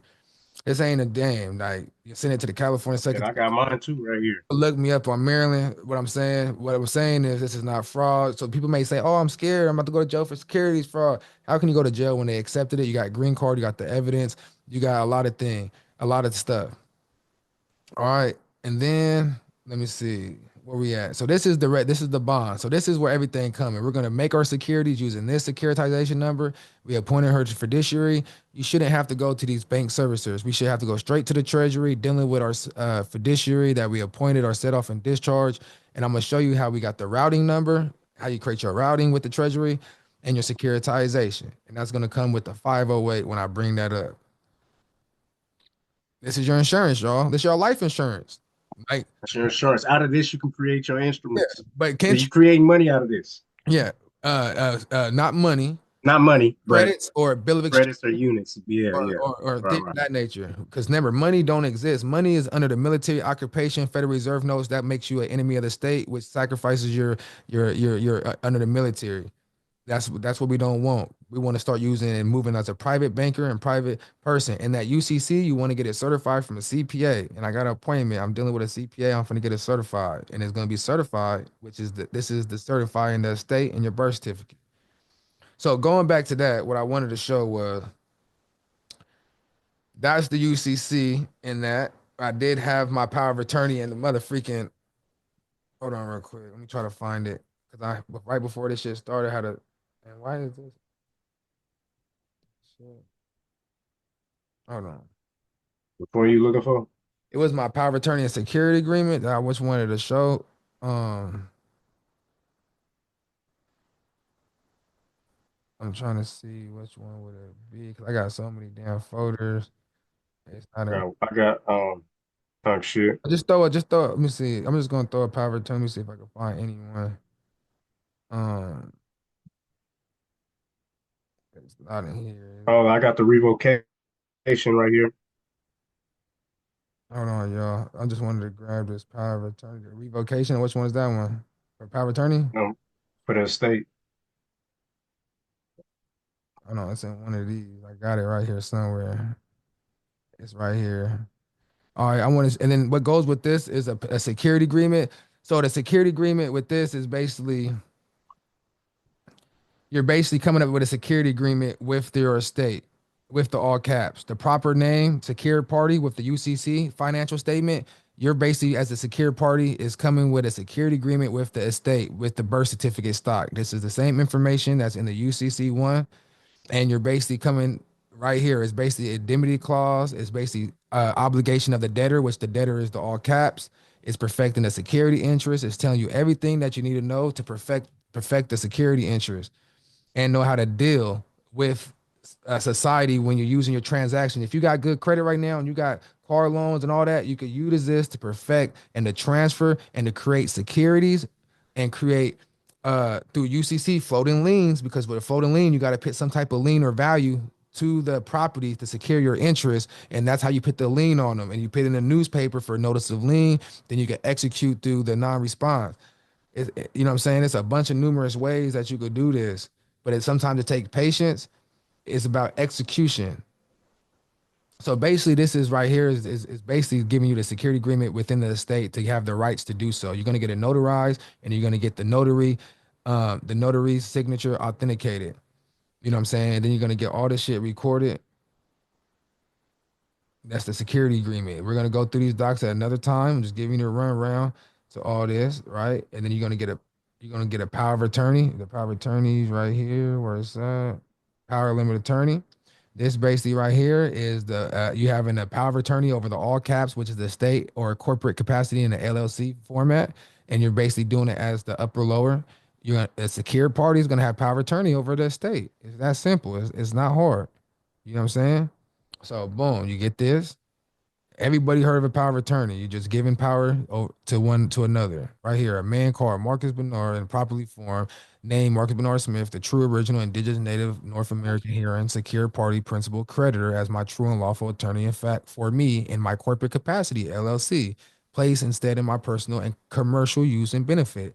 When you look at your ID, look at your contract, look at your card note, is not everything coming in a commercial capacity in all caps? And are not you already signing on the credit cards or whatever? Do you sign in all caps or do you sign in upper lower? You're already doing this. You're already acting in the capacity for the all caps estate. You're just now creating documentations to prove that you have power of attorney over this, not the corporations or not the businesses. You're already doing it when you're signing as authorized agent for the estate. That's the concept that we're trying to draw your mind over, that take control of the knowledge that now that you know how this is operation, when you're dealing in life, you can start utilizing certain things at that time to benefit as beneficiary and claim title and, do a sign back. So this is the purpose of everything. You're already doing this stuff. I want y'all to realize that. You're already doing everything. This is just establishing the imagination on paper to take control in Caesar's world. Remember, this is Caesar's world, so you have to create who you are in a reflection on paper to operate in that capacity. When you tell a store tax exempt number, do you provide them? Oh, after that, man. It said everyone should be utilizing Proton Mail. Yep. I got a Proton Mail too, Moshe. Good looking. All right, so look, so that's the power of attorney. So this goes with that. And then now this is the whole pack. So the UCC, the bond, and the birth certificate, and the power of attorney and security agreement. This is what's also is going to go with this packet. This is just the paramount claim. This is the superior lien. It's the process. And we're gonna have a couple other tax forms and other forms that go with it to update, to beef it up from what my mentor had. And so that was that. And this is gonna go with it. The Cestui Vi Act. This is what it all started. So basically in 1666, if you're not, remember they said you have to register your biological property and children. Well, with that being said, if you're not registered, I mean, if you registered it and you're not the ownership and they haven't heard from you, which like recording, you like go see the ownership of the house, you go on the record and see who owns the deed and stuff. Well, if you're not on that over your estate, they presume you dead. Right here, it said remaining beyond sea for 7 years. You ever grew up and heard if you're on the run for 7 years, they drop the case because they presume you to be dead. This is where that comes from. If they presume you to be dead, if there's no proof of their life, judge and action, verdict through the Cestui were dead. So as such a person for whose life or life such estates have been done or shall granted shall remain beyond the seas or elsewhere absent in themselves, the realm of space for 7 years together, non-sufficient evidence of proof made by lives, shall a person be respectfully in action commence the recovery and attendance of lessers.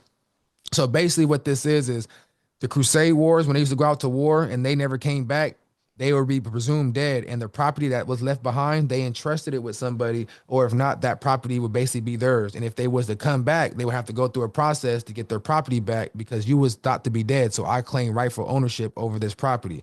So in that case, when we was born, our mom and dad and them gave our information to the government. The government basically waited 2 weeks. Nobody registered us. Nobody made a claim to the biological property. So you gave our information and they had to register it. So the government claimed our biological property. That's basically what happened. And they claimed it, and now they're using it through trust to presume us as being dead. If you work at the tax place, I got people in there, when they going through training, it had date of death with your social. The social security got you labeled as deceased. I got evidence and a recording of that, which I'll basically hear later on in the future.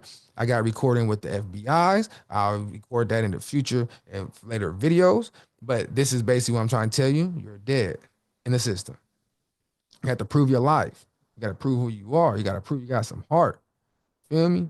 And this is part 2 right here. In regards, this is what we're doing.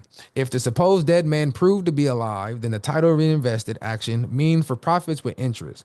That if any person or person shall be evicted of the lands, attainments, or venture afterwards, the person whose life or lives such estate or estates depend shall return again from beyond the seas, and shall, on proof of any action to be brought for recovery of the same, be made appear to be living. So basically, it says, right, executor, administrators, or assignees shall be re-entered, repossessed, and have to enjoy the lands and tenants from the former estate of the doing of the life or lives. So as I was saying, we have to prove our life, and we're going to be transfers or executors to administrate or assignees through the registration of what we're doing, through the business trust, the living estate, through the transfer of the deed, the executor deed, and the will that I'm going to speak on later. This is what we're doing, is proving our life. We got the affidavit of life, so this is going with that, and then you got the affidavit of life. We basically claim your affidavit of life and stuff, and get your thumbprint and stuff like that to prove that you're alive. This is what goes with that. the corpus juris secundum, fact of death, the death of the person of the estate administration is sought out to be a jurisdiction, and while presumption of death arising from absent may present prima facie case sufficient to warrant a grant of administration, yet it subsequently develops to such person which fact of life administration. So this is basically backing up the perception of death arising from a person absent. So we're arising from a death that we was presumed absence because we were at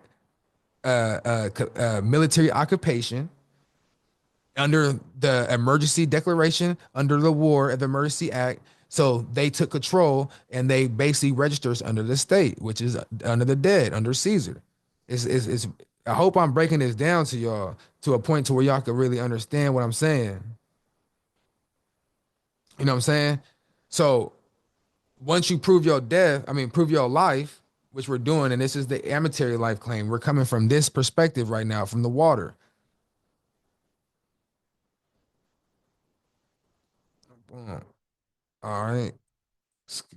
Exit that. So this the bond. So now that's pretty much it for the period of time clause. The bond, the birth certificate, the affidavit of life, the juris secundum, the UCC, the affidavit of life. That is the main documents for your paramount claim. It is. Now, let's go up a little notch. Boom.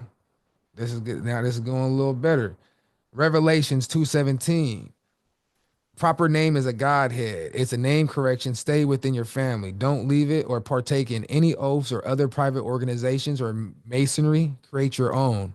And when I say create your own, don't come part of other organizations, Israelites, Christianity, Catholics, Moors, any man-made. Because remember, in the organization, the story, there was none of that. There was no, we wasn't part of, you was part of your family, your tribe. Don't be part of something that you don't know who it is. I know who my mom and dad is. You may know who yours is. Some people may be adopted or whatnot, but at the end of the day, at some point, there's a file of who you are. I'm not going to go away with my family. This is my name. This is the image of what I'm doing business in, what I want to do on my own appellation and nationality. That's my own. But at the end of the day, I'm ambassador of Christ. Simple. And I'm not speaking Christianity. Christianity was never named in the Bible. That's what I'm saying. There's nothing named in the Bible and what y'all say in religion and aspect today. So don't be part of pledging. Like I said in the thing, pledging. Stop pledging. That's not cool. And it says, by doing this separates you from the estate. Now you can own your name and have equitable rights unto anything attached from the dead to bring to the living. The power is in the name. Remember, the power is in the name. When you know who you are and you know that the name has power, this is a name correction. And it is what it is. It's Sacramento, California, man. All caps. Present name was all caps. New name is upper lower. And nobody tell me that there's no difference. If there's no difference, it would never been granted. If it was no difference, it would have never be a present name and an old new name. This right here is a reemergence of an estate. It's a conveyance. This is transferring property to this is a decree. This is giving me power of a court order to change anything that's in the all caps to the upper lower. So if any business contracts, if anybody's coming after me saying I owe debt, how do I owe you debt when the name is not in my proper form? Remember I read 18 U.S.C. 1342. It's improper assumed not to be me. I got a court order decree that says that is not me. And in fact, that you're trying to commit identity fraud and piracy upon my personal property that's here held in trust in format of a living estate. In fact, I have a registered name and I own this because this decree be transferred and you create a title and deed and own in a ledger that this property been transferred into trust. You see what I'm saying? So this 52 letters in the alphabet, y'all. Remember, I said 26 in the old in this right here. That's why I'm saying I know it should be looking dumb and it may not make sense at first. And I don't blame nobody because I went through whole life, you know what I'm saying? It's that simple, you see? And let me see the decree. The dead is on the left and the son sits at the right hand of God, right? The right side, lowercase, uppercase. And when you look back at the decree, which I'm trying to reveal to y'all, on the left side is all caps, which is Caesar. On the right side is the Son sitting at the right hand of God. You feel me? Yep, 26, 26, 52. Facts. So that's what that's come from. Now, this is a decree that could be used to utilize. Now, I had to update it one more thing on that scan file. Where you at? You right here. I want y'all to see this. I had to update it. What I wanted y'all to see. Oh, that's not yet. This is from the name change. They make you put in the newspaper to give public notice. Now I can use this affidavit for anybody had an opportunity to come. All the creditors, this is a public notice for all creditors or anybody to say they didn't want me to do it. I could use this as evidence to ensure that they had an opportunity to occur, opportunity to say something. And I got my decree. And the government can only use all caps in that format. So this is even more evidence. And it's gonna get better right now. Watch this. Watch this. Remember my last birth certificate, y'all? I showed y'all from this one. Remember the page one where AP was like, look at the pages. Look at this. Child, let me reference your brain. March 30th, hospital, all that. Let me show y'all something. Shabuya. Now it says the new information. Remember I got my name change decree? With your name change decree, I'm gonna go ahead and register because you can mean to suffer if you don't register. You know what I'm saying? I'm gonna do it this way. I register my name, my business in proper format. It says the old record, all caps. Original, right? Now check it out. General Superior Court of California, court decree case number, county, and guess what? New name of individual. It don't call me a child anymore. And it calls me individual. And my name is in the upper lower. How is that? Oh my, where's the hospital at? Oh my, Lord. Where's the hospital at?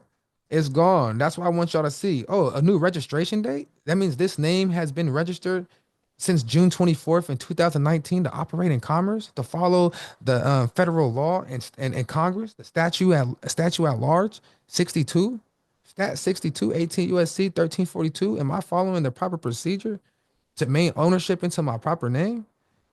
Damn, I can only own what I create, right? This is my name, not the government name. Where's the hospital at? Where's the child at? So this is what I want y'all to understand, the deficit of the document, of the court order, the decree, etc. Because now I have rights into interest into what I own and create as well, right? This is me. This is more evidence that I'm not the all cap or the estate, the separation. So that's what I want y'all to know. And I want y'all to know the state file number change 105. That's another thing that I still haven't even, like, I'm still learning about, but this was 104, my original thing. It changed to Colorado, which I'll show you right now in a minute. That was kind of odd to me though. That was kind of odd. But this right here can be done because I did it. I did it. Now I want y'all to know the Social Security is not you. You see my name's in all caps. As you see my birth certificate and everything else, it's not in all caps anymore. I got a decree, right? The secured party on the UCC is making a claim against these estates and the Social Security card because remember, it was funded for you in the beginning. So we're trying to go back to get access to the estate so we don't have to suffer anymore, right? The SSA, don't mind that typo. The SSA is an account created for the person on the birth certificate, dead entity, your agent, beneficiary of said account. When you reach the age of majority, it's your job to claim and take over the account. We're supposed to reach age of majority 18. Really, our parents are supposed to do it and capture their estate. So when you turn 18, you can enjoy your estate and don't have to go through all the bullshit that you got to go through to get to yours for your children. So I want you to realize something. When you get your name correction, you see this right here. Once you update that Social Security with your name correction, they will change the letter on your back of your Social Security number. You're doing an oil conveyance, something called an oil conveyance with the administration. The letter represents one of the Federal Reserve banks. The SSA is responsible for half the debt in the United States of America. How is that even possible? Let me show you something, y'all. So first, I want y'all to look at this letter G. G, right? Let me finish out what I was saying. Then I want you to go after I got my name changed, look at what it appears. The letter H. The letter H is in St. Louis, where a lot of military go. The G represented is Chicago. There's 12 letters. And when you look at the dollars on the Federal Reserve notes, it has a letter on the actual dollars, or $100 bill, don't matter, because each dollar is being funded and printed out of your motherfucking state. This money that we have in the public is getting generated through our applications, through our funding, through everything accessing through our state, but we have no access through the straw man. But we are funding the government through our certificate, through their trust. That's what I'm trying to say. Y'all gotta open up the eyes. It's broader than that. So they changed it to the H. So that's in deficit to let you know when you do that, you did your oral conveyance. Now this is what the oral conveyance is, y'all. I want y'all to go to, this is life estates, right? This is under the Social Security Palms Manual. This is not me making stuff up. Go to their website. This is me showing you on here what I have done and accomplished, and I'm showing you the system of what I'm doing because I'm just following the procedure of breaking down the code. I know people be like, oh, you may be crazy. You may have friends or family don't believe in you. For those who've been doing this, you already know. For those who are new, when you get this information, it separates you from a certain mind frame of people and energy. But I don't care what people say. If you have the information and you read it for your understanding that it is 100% right, and you did it in real life, like, I don't care what y'all say. I went to the Social Security Administration. I got it on record. I got stuff that I know personally I did that don't matter. It don't matter if God itself told me you wrong, Shock. How am I wrong when I already did it? It happened. I'm reading it. And I took the evidence of what I did and I went to go do what I read. And it worked it. And then it changed and updated my Social Security. And it changed the life estate when I started learning. And then 8P just brought up the reversion of the life estate. Watch how this shit linked, y'all. Just have your ears open. I promise you. I appreciate it. The definition: a life estate is an ownership interest in real property. The right of ownership exists of a lifetime of an individual or individuals. You just saw the individual get changed by the upper lower on the birth certificate. Upon the death, and it says the life estate of interest. Hold on real quick.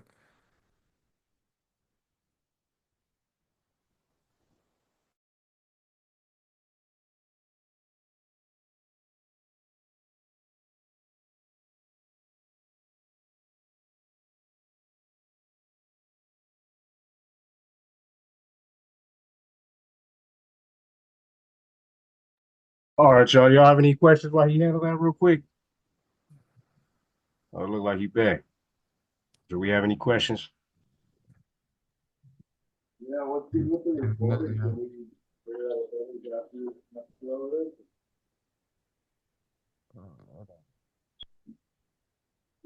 Can you repeat that? We couldn't hear you at all, Jake. I think it's good. I think it's because I'm on my Bluetooth speaker. There you go. You loud and clear now. Yeah, Word. What's good with the recording? Are we able to share that with like family and friends afterwards, or can we buy the recording or what? The plan is this all this shit gonna be for free. We're gonna have a cash app for donations if those who want to donate. But all this right here, the information I'm trying to put out is for free. Like I said, I don't think spiritual information should be put out there. Like how all the people been selling shit for thousands of dollars and this and that for little shit recouping.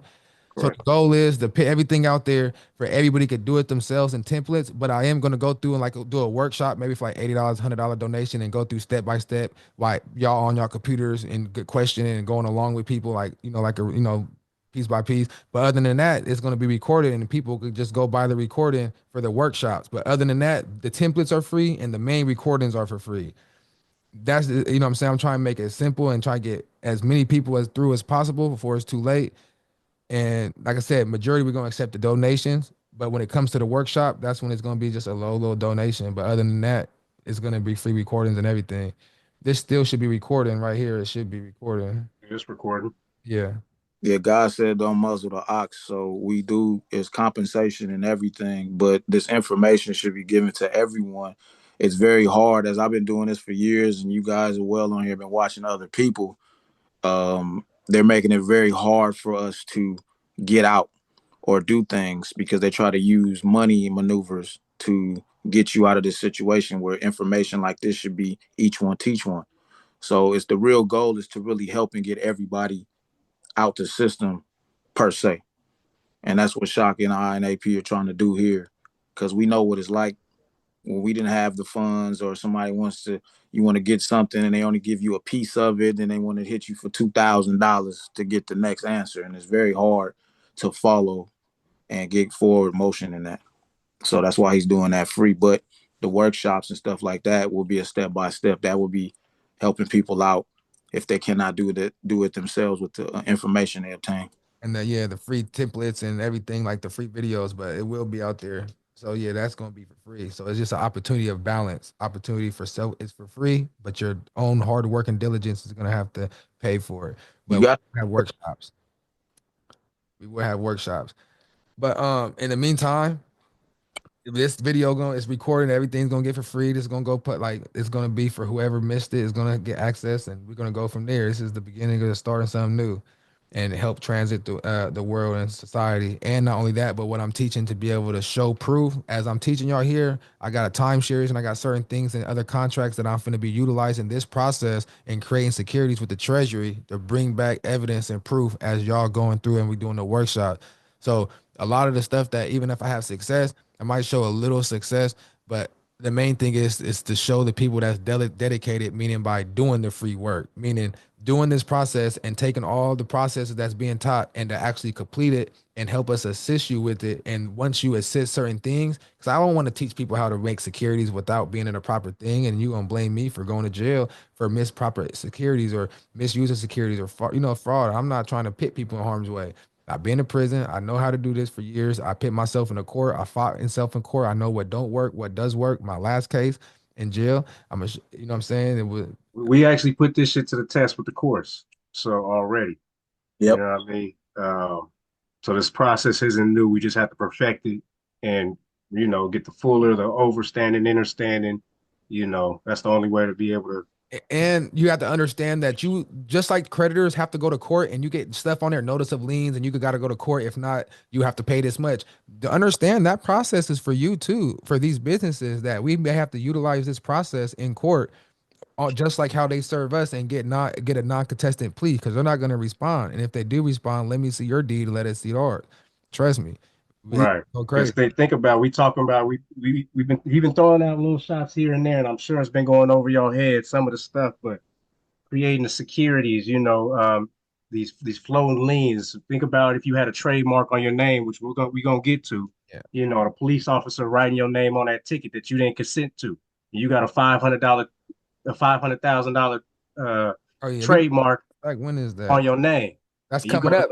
That's coming up right in a minute. That's coming. You know what I'm saying? What you think gonna happen with that? You put a lien on the police officer. That's actually next. So we going, on a lien on their insurance.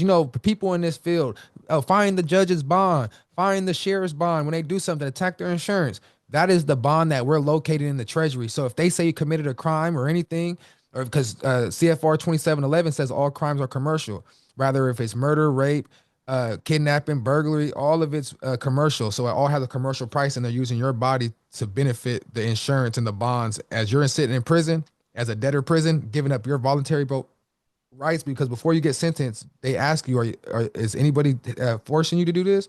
My response, yes, you, the DA and the attorney, because this is not what I would want. Secondly, do you give up your lienable right? No, I do not give them up. I would like my constitutional rights and everything. So that changes the domestics of the game, like the playing field. Don't play a facade, but still understand. And we're gonna have classes like how to deal with the legal with what we're teaching you right here. But let me get back to here real quick, so I can get to the trademark. Where was I? I was right. I was looking at something. What was it that I was looking at? This right here. So the deed.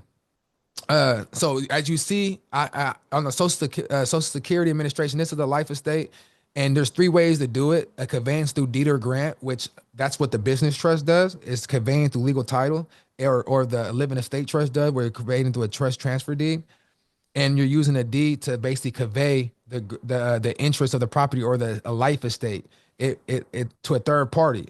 I'm the beneficiary. Remember, I got my name corrected. Oral conveyance, I'm giving an update with the Social Security. Remember the letter that I read when it says they're going to do the fraud with social insurance and all this stuff? This is what this is about. It's a tenant for life. A life estate is an ownership interest in real property. You have basically the right of ownership exists for the lifetime of an individual. I was a child. Now I'm competent. I'm an individual. I'm still alive. And I have a right and ownership to exist to use the estate. But you could also, upon the death of an individual, the ownership passes to a remainder man. A remainder man is like my kid, my wife, somebody that I put in the, whatever to remain my estate. But that's not what we're talking about. We don't want to be the remainder man. The owners of a life estate is called a life tenant. A tenant, a tenant for life. An individual who merely has the right to use the property. Come on. We ain't look. And first off, it says, e.g., an adult child. How can you be an adult and a child at once? Because we're an adult, but we're using this child as birth certificate that they claiming us to be the 14th Amendment government citizen. How can you be an adult child? I understand if you special ed or et cetera and all that, you're an adult and you have the mental capacity. I understand that. But if you have the competence of an adult, which I mean, technically we don't because this is the information that we missing. So they consider us being competent. We're an adult, but we're financial incompetent. Like we're competent, but we're incompetent in certain fields. You may be smart in a certain criteria, your job or et cetera, but in a certain way, we're incompetent. But right now, the main thing I'm trying to tell you, you're a life tenant, and we're trying to transfer while we're alive so we could benefit from the greater heaven and live on earth as in heaven. We're trying to transfer the ownership, and we're coming to them and let them, hey, the decree said what? The all cap got transferred to the upper lower. So there's an account held, which is the Social Security, right? Ain't that is the Social Security for the all caps? But I just got a decree from the judge that I brought to the Social Security Administrator in person to do this. Number two, a conveyance through conveyance through oral transaction. Oral transaction ordinarily are not recognizable as establishing a life estate. However, there are some exceptions if a life estate is alleged and then allegations appears to be supported by other evidence. Guess what the other evidence? I'm alleging to y'all, to Social Committee straight, hey, I'm a life tenant of this estate. Hey, I transfer this insurance.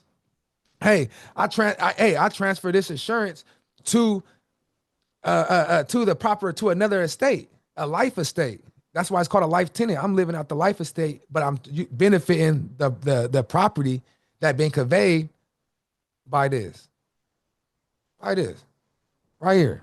Name change. Or excuse me, name correction. It's under a decree change of name, but it's really correction because it's the same name, but in different style. You know what I'm saying? Right there. That right there shows, hey, I conveyed the interest, baby. I conveyed the interest. That's what it says. Individual ownership passes. We did all that. We have a right. So yeah, that's right there. That's on some real stuff. It's that simple right there. That's with the name correction. And then there's another thing I wanted to say. Remember I told y'all about my birth certificate, about California being 104? Remember I told y'all there was something that was odd? Let me show you. You see how it says 104? I do have the original state filing number, registration number. But I want you to see something. Now it says 105. And if you didn't catch that, 105 is Colorado. And this is Social Community Administration. So is that why they transfer and they conveyed the estate and made a whole nother account because the registration number is from June 30th and the state of California, the proper name is foreign? But I have a right because now it's a third party. It's basically coming in a different. I don't know. I still don't get it, but I'm just trying to like think about certain ways. But I'm just sharing it with y'all. That's something I caught, and it's weird because it's issued from the municipal trust from the state of California. It's still, you know what I'm saying, California, but its registration state file number says Colorado. That's kind of weird. That's something I caught. And so When you go here, now we're to the trademark, to the trademarker. We're to the trademarker, y'all. So as you see, this is the United States government. This is the USTPO. He said, wait, if I show my name change, I can use that as an argument. Yeah. But it's not even an argument. It's just showing evidence. It's just been, hey, I got I got a court order. This ain't just some bullshit. Don't they always ask you for certain things in the states and certain things they need a court order for things? I have a court order and I have an affidavit from a third party saying you had 4 weeks an opportunity to come to court for opportunity to say why this shouldn't happen. Oh, you owe me $1,000. I don't think his name should be transferred because it will affect my contract. The contract says it's in all caps. And if you do this, it would convey the interest of the contract to wings that I have no legal obligation. But I'm gonna show you what you could do with the name correction and with your living estate trust if you want to go a different route. But yeah, you can. Facts, you can.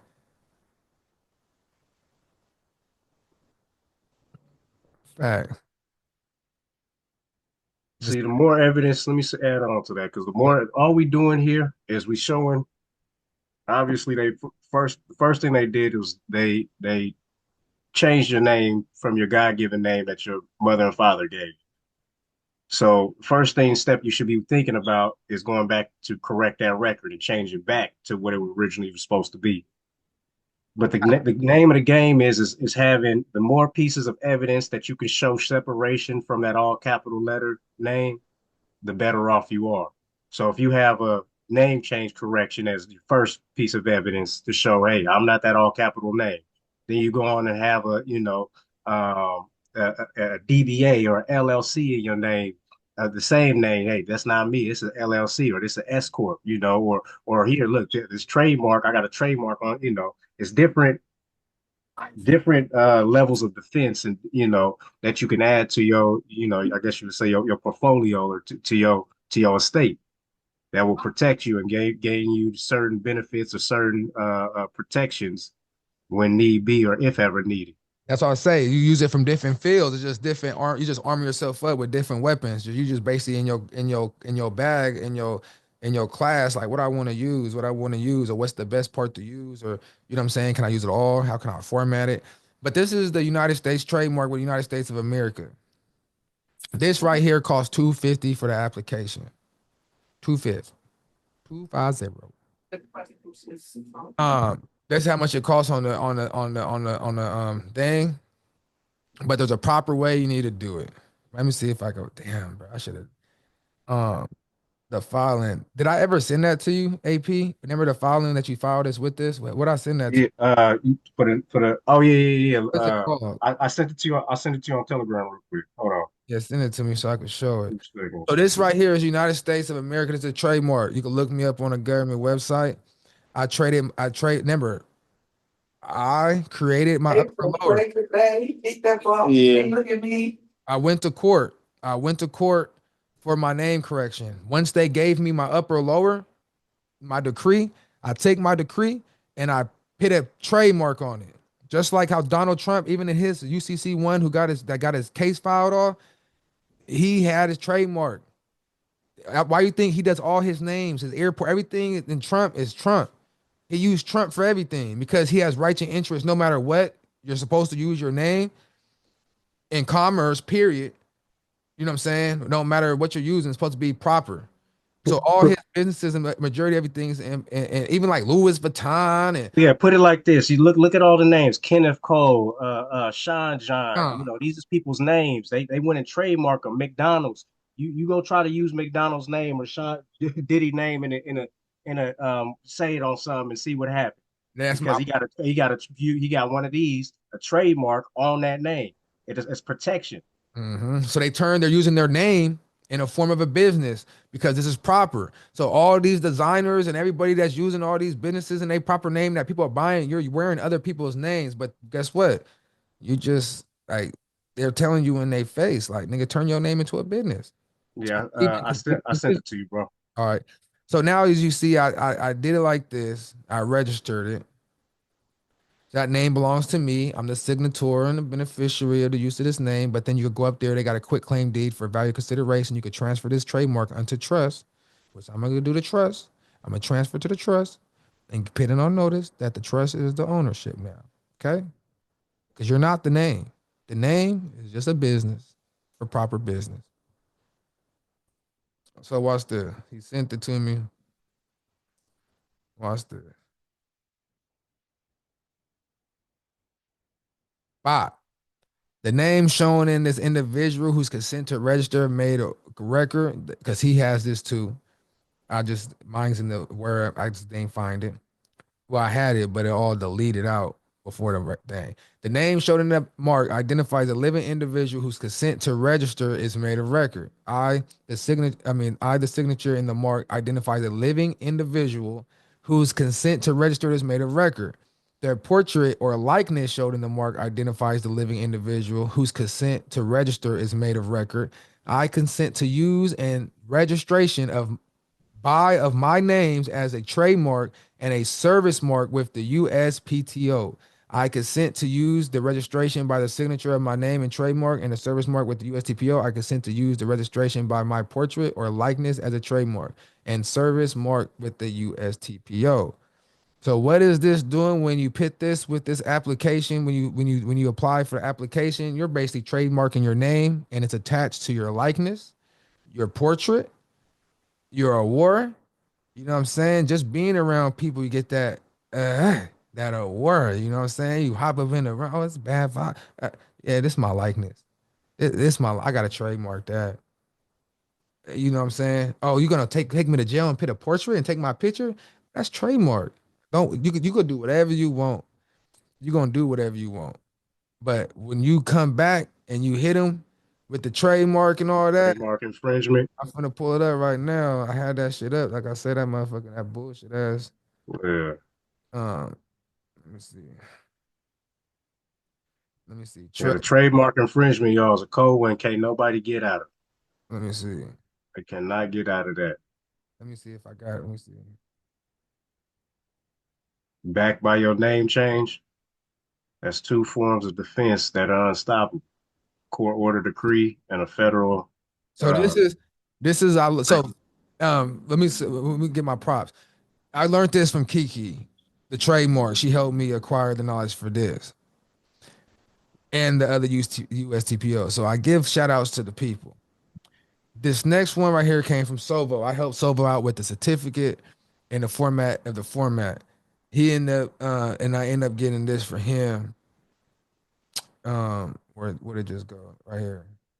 The notice of a trademark infringement. So after you trademark, and you could do a copyright on the state as well. I haven't did a copyright on the state, but I do got a common law trademark, which you get those templates too and tell you, I got that from Tamika. Well, it's been everywhere. I had it, but with the way that it was done, the register with the common law thing, got that from Tamika.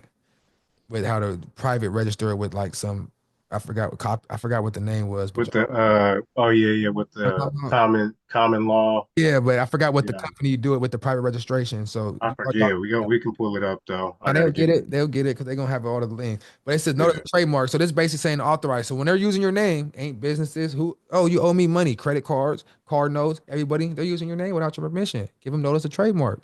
You know what I'm saying?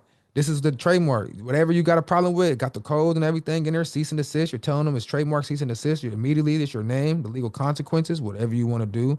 They got UCC, got the trademark infringement, copyright infringement, UCC provisions, because you the lender, aren't you the secure party creditor? Remember, the secure party creditor also is owed the billion or $100 billion credits. It's trademark. You're the ownership. You're building your registration to show that you are the ownership. Step by step. I'm showing you step by step to empower yourself of the control and ownership of your name that you created. Before going to this, you're getting your decedent, the seed, because we're already in the maritime admiralty law. So we have to get out of there by attaching ourselves as security interest by holder in due course of the birth certificate of the name and go ahead and put the lien on the decedent estate and stuff like that. And then I suggest people, which I never did that until I learned later, that I suggest people to make a will along with your power of attorney and stuff, to make a will of the all caps and then you name the upper lower as the executor, and you give the executor instructions. And but we're gonna get to that. I don't want to ruin it for y'all, but this the name. So now once you do this, once you did all that, you got the trademark and stuff, the lien and all that. The secured party got the credits. You gave your deposit. Now you put the lien on here because now you're doing for business. You're preparing yourself. You got the likeness and stuff like that. You put the trademark infringement, and then there's one more, which is a cease and it's basically like a temporary restraining order. Um, it's a temporary restraining order. The injunction. It's an infringement. No, the injunction. I had it earlier. I gotta find it. Hold on. Injunction. No, that's not gonna pop up right here. Hold on. It's in our shit too, our messages. And then there's a and then there's a trademark claim. So you're paying a trademark claim. It's a little process. This is legal work. This is legal. First off, I'm gonna have to edit this video. This is not legal advice. This is just shit Shock did. This is just showing a story.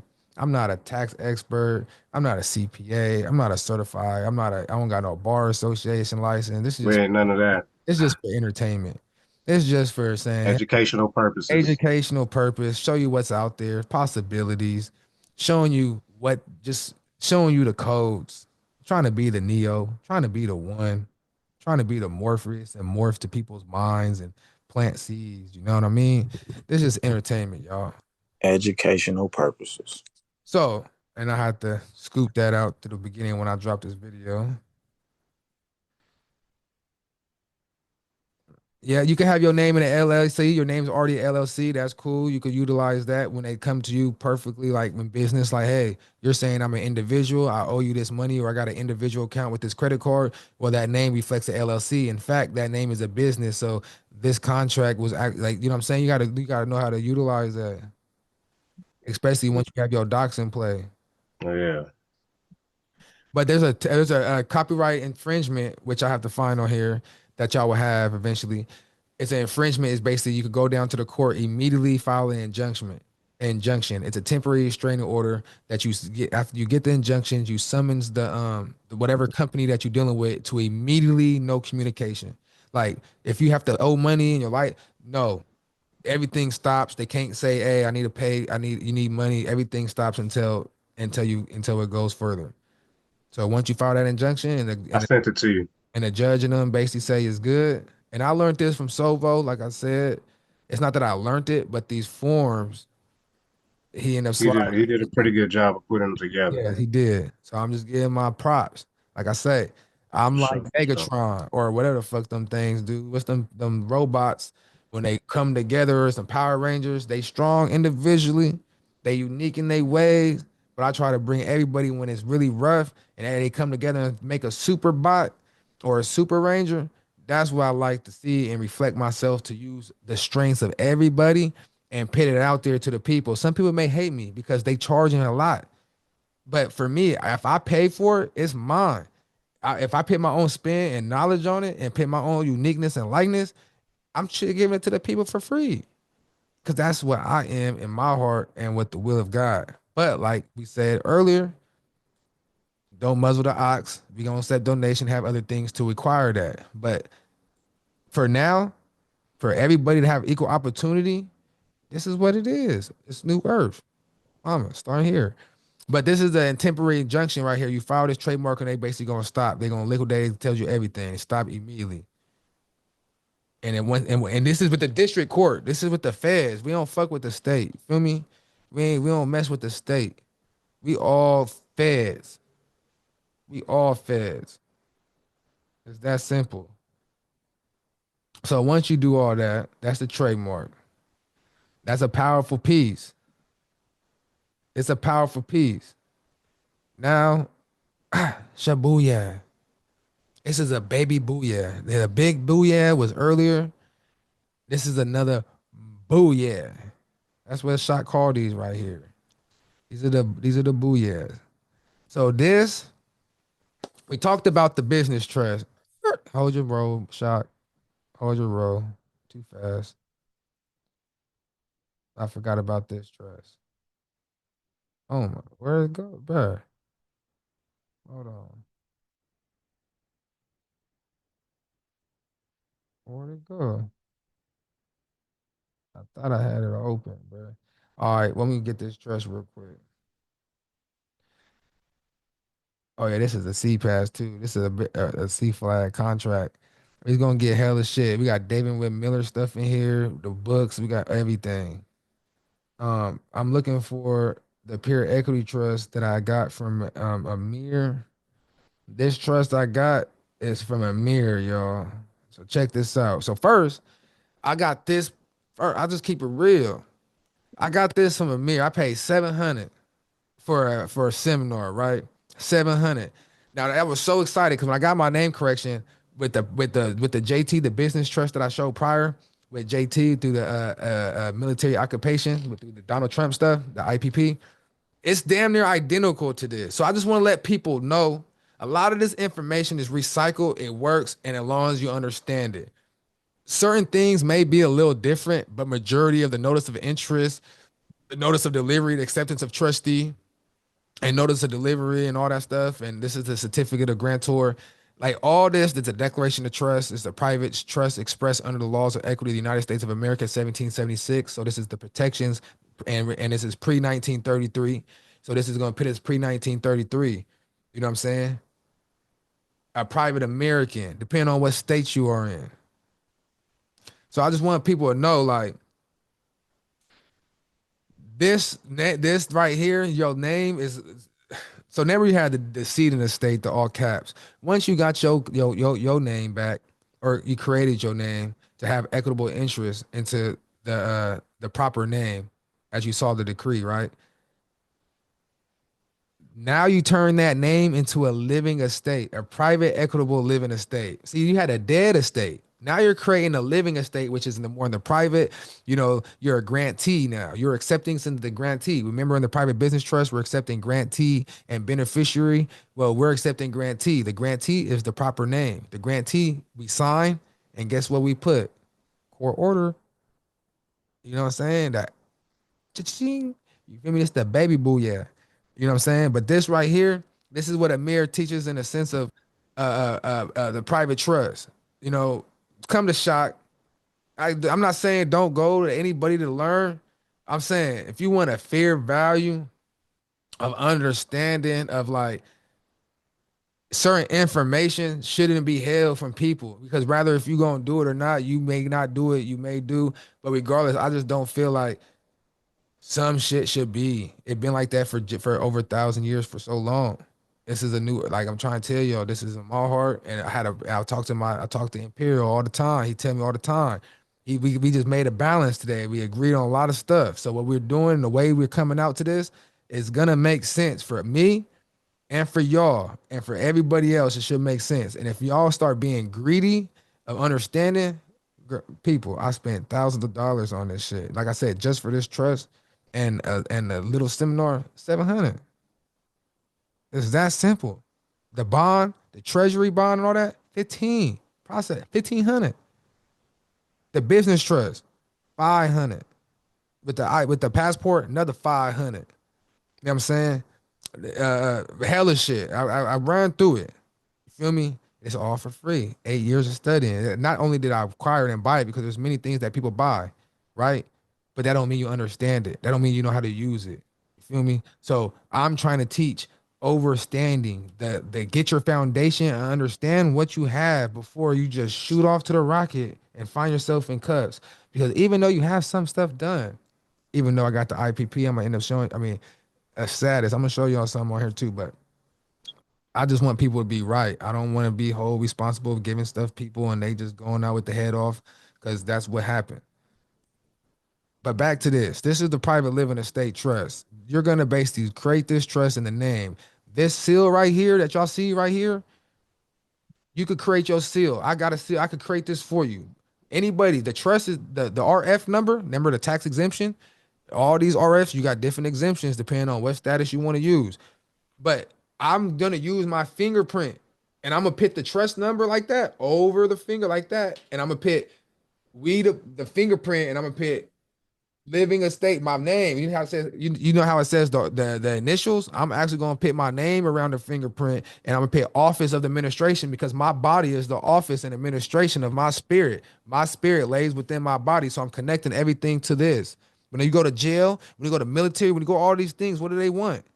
Kachabuya, because that's your real seal to your body. And that's why in certain documents you're gonna see them put their thumb. You know what I'm saying? In a lot of documents, just based on, you can't lie, like you can't. That's my seal. That's my seal to my trust. I'm entrusted with my fingerprint. And if anything come out my documents, I can't fake a fingerprint. You know what I'm saying? Unless you steal some shit with some tape and oil and go make you a prosthetic. But you get what I'm saying? Like, if I'm writing a document, that's some Hollywood shit. But you know, you can execute. That's all I'm saying. Everywhere you go, you got a seal. You know what I'm saying? You can make it work. But this is by private equity. You're making you a private American national citizen of the United States. This would be California for me. This is a state. It's basically making a trust within your state. I'm a Californian. Under the Republic. You know what I'm saying? Right here. Under Sacramento, it would be 1850. Sacramento and California will be 1850. Depending on what city and what state you are, it would change, but it'll be 1776. And the United States of America large. And it's basically, you get it notarized. It's a certificate. It's basically going to tell you it's going to be backed by 21 ounces of Morgan silver, because we operate pre-1933 outside of FDR. We're doing gold and silver. That was their currency before the bankrupt. So your trust is going to be your upper lower name. This is a living estate trust. You know what I'm saying? It's a foreign grantor trust, but in the documents you see it's like a living estate and stuff like that. So you're basically just conveying everything. You're gonna create your titles. This is how it is. The declaration of trust. You're basically putting the declaration and what it's for. Right here, belonging to the state. You see, like I say, when you start reading through the documents, it's gonna basically express in different terms the grantor, settlers, successors, assignees, trustees, and co-trustees, etc. Everybody's appointed under the authority of this trust. You got your trust number. The trust is also for that, and then you're also using trust res for special purposes and deposits. You know, I'm not going to go so in depth in this, because we're going to have a time where we go through this on a workshop if you want, and then, et cetera. Mortgages and deeds, like you can pledge your mortgages and deeds through here. To talk about litigation, talking about how to operate in court. They got statutes, and this has Congress, an Act of 1789, first stat, all the proceedings. They talk about Constitution, talks about the trust shall not be liable to lien, which means nobody could lien you. And if they lien the all caps, you come in here with your decree and your notice of trust, and you put a breach of trust, and you go ahead and start your process with them, rather it's a notice of subrogation or breach of contract or a trademark, or you want to claim that you got the paramount claim of this as a secured party creditor, or you could go ahead and just write out and create your security and send it to the Treasury and try to set off and discharge. There's different ways you could go about it. That's what I'm saying. I can sit here and talk about forever. But even when you start getting arrested or dealing with the police, you want to start operating as a trust. You, under the Fourth Amendment, you have rights to protect your persons and property, etc. Your name is your property. It is property of a trust. Your body is property. You create a title, you put it in trust. Your voice is property. Your voice belongs to my body in an excellent frequency. My fingerprint, my blood, my DNA belongs to me. Nobody should have rights to what belongs to me. This is what the trust, you could create all that, transfer it, and basically it says who the beneficiary, which whoever holds the certificate of trust. Right here, this is the notice of office of grantor of the all cap living estate trust.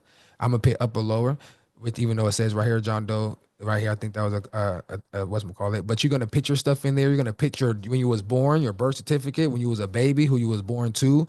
This is what you're supposed to do when you have children today. You don't have to get a birth certificate. You can do this, create your own birth certificate, get a family Bible, and document your family Bible's history and stuff like that. And you could use that for passport. You go to the passport, it tells you a Bible can be used. There's multiple documentations. You're gonna put your name change in here, your court order.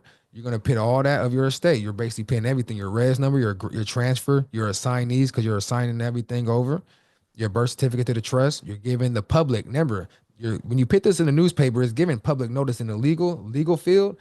You're giving everybody In the state of California, legal notice. That's why lawyers get paid just to sit there and look at the legal documentation, depending on who they work for. But you're giving the public notice of a living estate trust. You're basically putting your court order, your social security number, your birth, like SSA, but you ain't gonna put all of it. You're just basically gonna put some X's. You're gonna basically do a lot. You're a private civilian, national, exclusive equity jurisdiction governed. You're basically giving the public who you are. The law is a law, the spirit of the life in Christ, Romans, notice. You can put anything you want and add in here. This is just a rough draft to what you want. But basically, this is all that you would need for there. You're going to put them a notice of your name change, adult name change, just to give evidence that your name change, you're referencing it and you're attaching it to this. And you're the executor. Because remember, when you get your name changed, the all cap is dead. The all cap is dead. Now the upper lower has risen. Remember, with the Sesquiu Act, now you're proving your life back by doing all this and coming to a living estate and you're transferring. All this is going to be done for probate. See, everybody works and all that, but nobody really doing with probate. Only Quasi, the only nigga I know that really do probate the correct way, where he's actually deceased and he executed the deed to basically execute the mortgage, and he mortgaged his body and he turned his birth certificate into a mortgage deed to where he could securitize it and get treasury checks, and he actually holds title to his actually vessel. Look it up. They took actually this principle, everything was created off. I forgot the dude's name, but he owed a debt and he put up his body for the gambling debt. And he basically owned, that's why the Bible say if you owe a debt, then you got to go work that labor. But this the living estate trust. And within this trust, right here, right there, right there, right there. Hold on. Within that trust, this is what's gonna happen. Let me show y'all a little something. I ain't gonna go in debt, but we gonna give you a little something, something. So this is a certificate. This is how we gonna operate. Like, shock, how we gonna have money if we can't have the whoopty wop? We don't even supposed to have the Federal Reserve notes and all that stuff. And with the bond, that's why I don't really care off credit, because you establish your own credit. Credit is for the government name. When you have a private banker and you got your UCC1 and you start utilizing properly, you have your, why would you need credit when you're self-financing? You have the ability to create your own funding through your insurance and bond, and creating your own securities under UCC 3, 8, and 9. But they have to just be secured, and as we say, floating liens, because that's all it's about off your UCC1 commercial lien, and you're just amending your filing. I'll get to that. I may run through that a little bit just to give an example, a quick example, how to utilize the funding with the UCC. But this is with the living estate trust, which you don't have. The UCC has nothing to do with it if you don't want to, but yeah, you can though. You can. Yeah, facts. A lot of people be charging, they don't be giving all the steps and stuff. I was told that my UCC 1 and 2 hold a harmless agreement common law copyright said they should not be registered with the SEC. Absolutely not. Of the state UCC division, but rather they should be placed on notice. Um, the UCC, well, the commercial lien, the UCC 1 is just a public notice. So that's what UCC is in the first place. A UCC is public notice. That doesn't mean it's a lien on there. When you file it, when you're filing, That's what I want. Yeah, speak on that, bro. Because yeah, when people's filing those forms, the regular UCC with your states, those are just public notices. Those are not commercial liens. those are The not liens document at that all. we showed you is a commercial lien financial It's statement. commercial It lien. was different because we created it to be how we filed it is there's only one place you can file it in such a manner to be able to do such. But not only like that, but we've actually filed it with a security. So it's Mhm. actually securitized with the lien, the birth certificate, and property. And said like it has to be a floating lien and perfect the security interest. How can it be perfected? Just because one's going sitting there, perfected is a performance of an obligation. For example, I'm just going to tell you right now. When I go to a dealership or I go get a house, and you go and they like, oh, I want to purchase order. Normally people finance. Well, you're setting yourself up to do self finance. You're setting yourself up to do self finance, right? Charge my laptop. Self-finance is becoming your own bank. You become the creditor. Absolutely. You're the source of the funds. But the way we're getting our source of funds is lodging that bond in the treasury on special deposit with at the treasury, making the secretary of the treasury the fiduciary of the account. which the So fiduciary anything that person gets, who is it now? Jason Bassett. I don't know. I haven't checked. I forget his name. Whoever Bassett. it's whoever Yeah, Trump on. So whoever that is for the future now in this time will be Trump. Well, it'll be just the Secretary Treasury dude. But for the IPP, it will be Trump and them that we'll be seeing the surrender to under the IPP. But this living estate trust is just pre 1933 to move and to utilize your decree in such a way. But the UCC one, back to that, the indemnity bond, all that, yes, all that's just public. You have to give notice of lien. You have to perfect the lien. When you do a lien and they say like I got my car towed, I crashed it and they left it in there, and I got a letter talking about, oh, there's a notice of lien on this day. If I don't do this, they're gonna go to court, and I can go to the court date or whatever.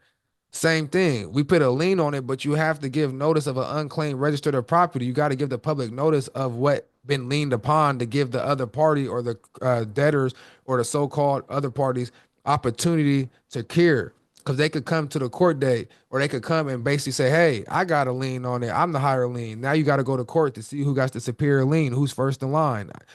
That's what a lien is. I'm first to get paid.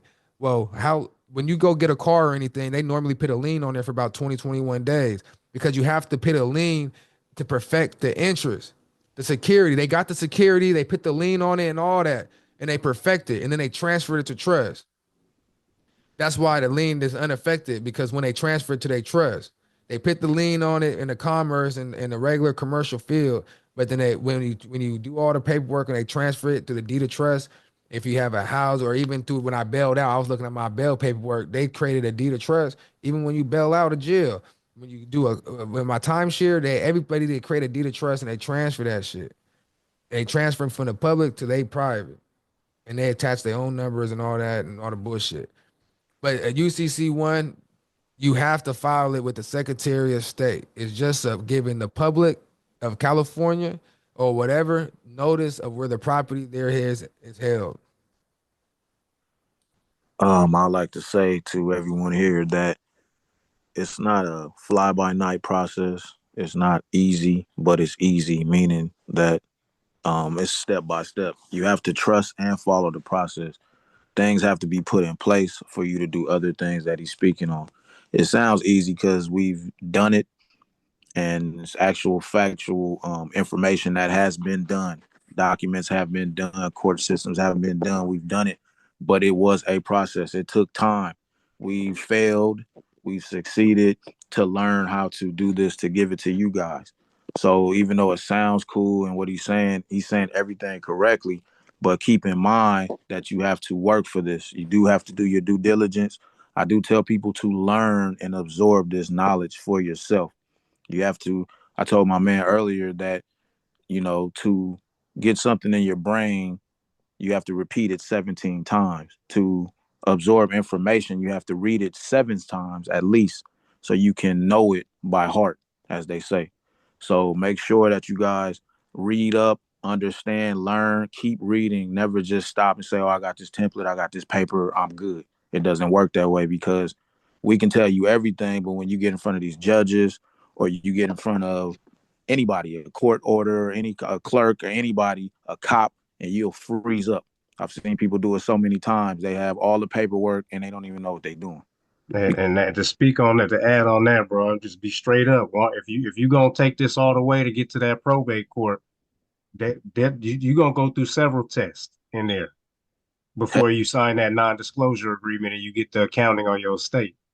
Yes, sir. They're gonna see to make sure you know who you is and that you know what you're talking about. And it's gonna be very simple too. They're gonna ask you the simplest question. Facts. And before you go to probate, you should be walking in already with a death certificate in your hand. Oh yeah, we went through that. That's the goal. But I'm gonna show y'all that. Yeah. We gonna get to that. That's like But the certificate. So this is the living trust. So basically, what this is, you basically get a There's one more form I'm missing. Oh hell no. All right, hold on real quick. I guess I have to do this. Hold on. Drop. What the Dropbox?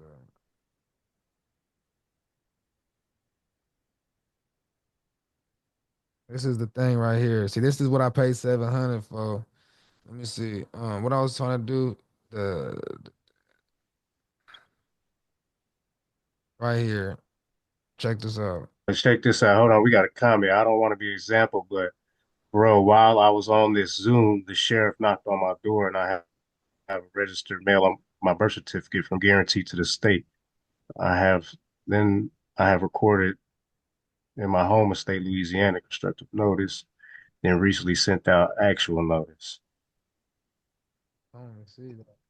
We got in regards to what? Yeah. Knocked on the door. That's how it be. You had that birth No, like, certificate. yeah, that's What's called hand on that birth certificate? Like, here we I go. mean, what you see what they do in the Sovo. I mean, yeah, so And they doing people crazy if you know this information, but you got to be on your toes. You got to have your I's dotted, your T's crossed. the thing of the matter is, regardless of what they say, I don't know what they have, but if we don't have that contract with the treasury, that insurance to be able to say, hey, where is your funds coming from? Because the funds that a lot of people trying to use, those are not your funds. Those are the government. It's their name. They have the rights and interest to that as holder. You know what I'm saying? So where's the funds coming from? Well, guess what we could say? Well, we deposit a treasury in return that the treasury has all obligation to discharge and set off all further obligations due to the private discharge indemnity bond registered and to the secretary treasurer as fiduciary to obligate and perform all obligations performed on the bond.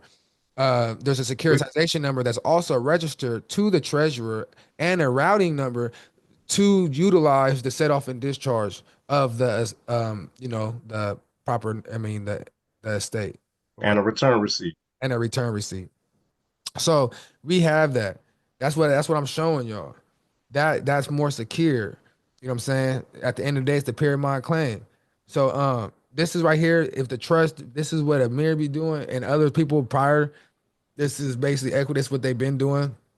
It's just a special deposit guarantee signature. This is with a money order. This is where you go to United States Postal Office and you get a money order for $21. Excuse me, $21 or any other value, depending on what it is. It's usually $21. And you pretty much put the serial number, you tape it there, and you say tender to fiduciary. Remember, everything's about assignment.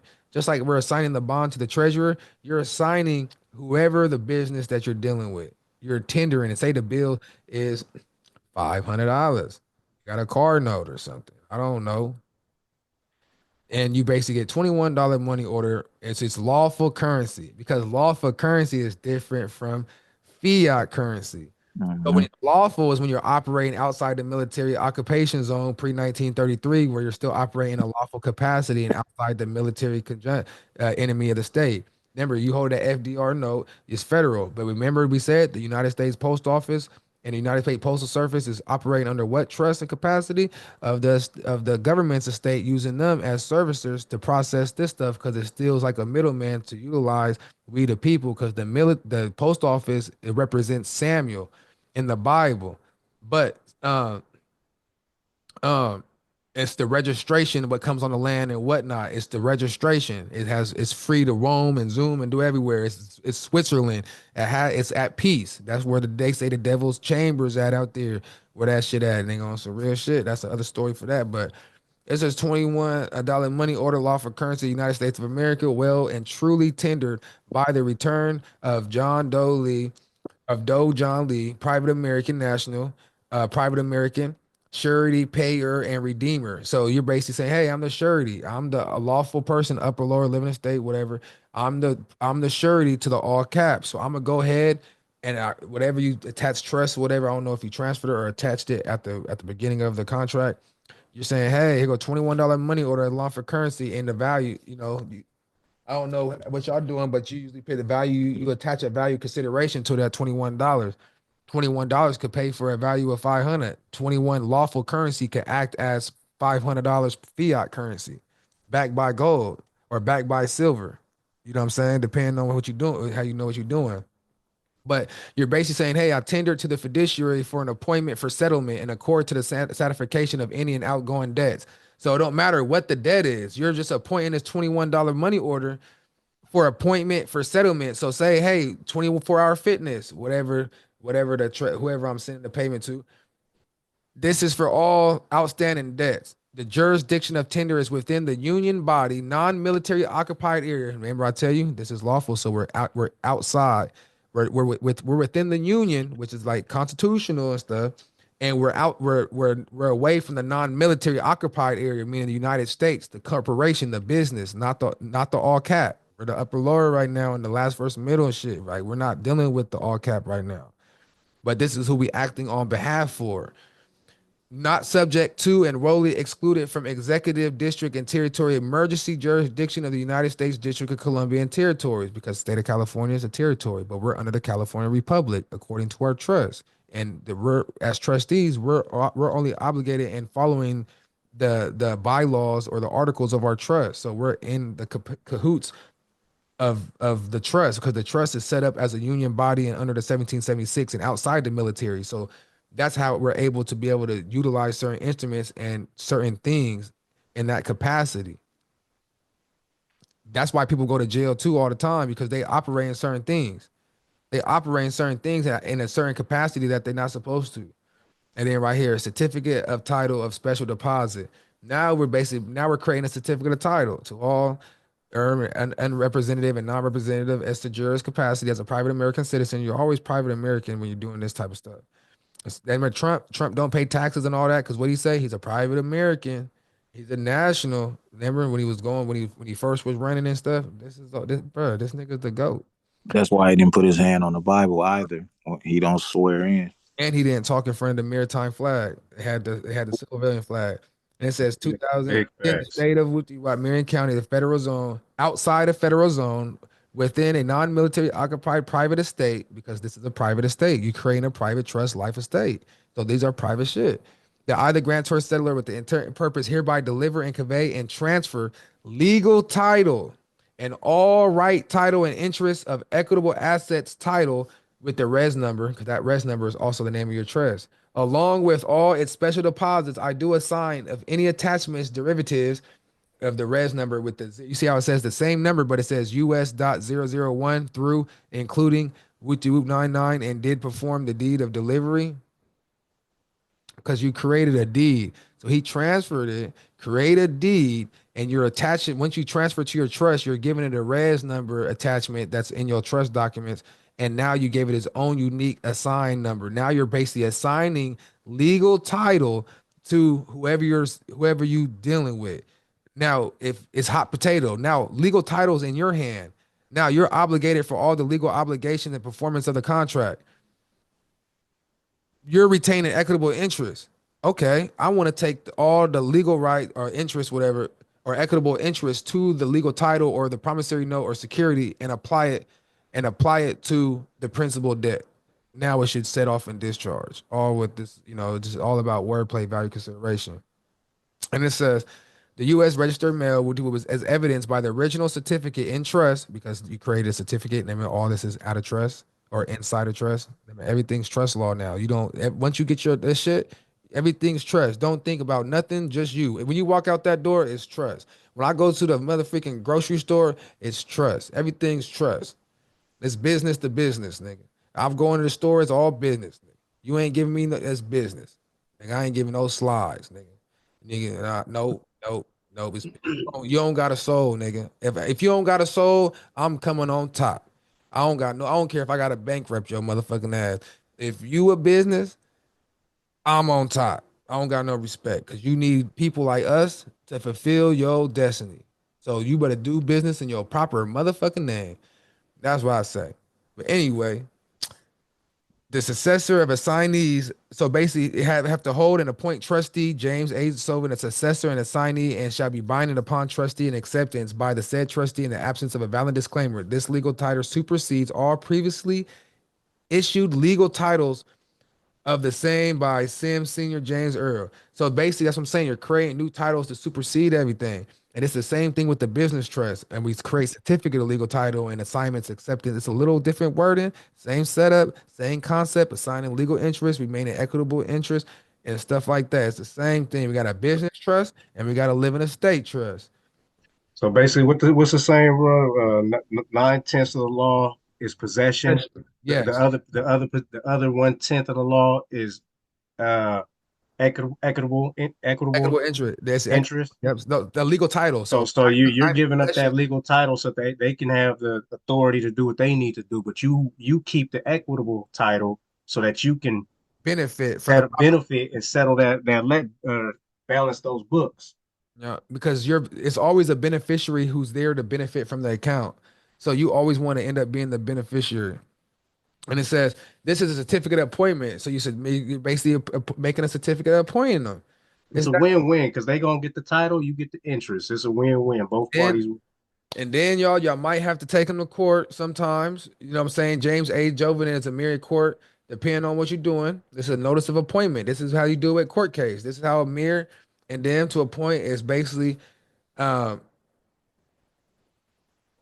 tendering and buying out their court case. They tendering payments and doing certain things, giving notice to the court 2 weeks prior to the judge of your status of a private American man, how you coming in, go to court, you're appointing everything, money order, tender payment, value consideration, notice of appointment, which you're appointing the clerk or the courthouse fiduciary to accept, and you got the private a private special privilege. It's restricted, confidential. This is how you keep out the private public and excluding the public press for special team and court as record.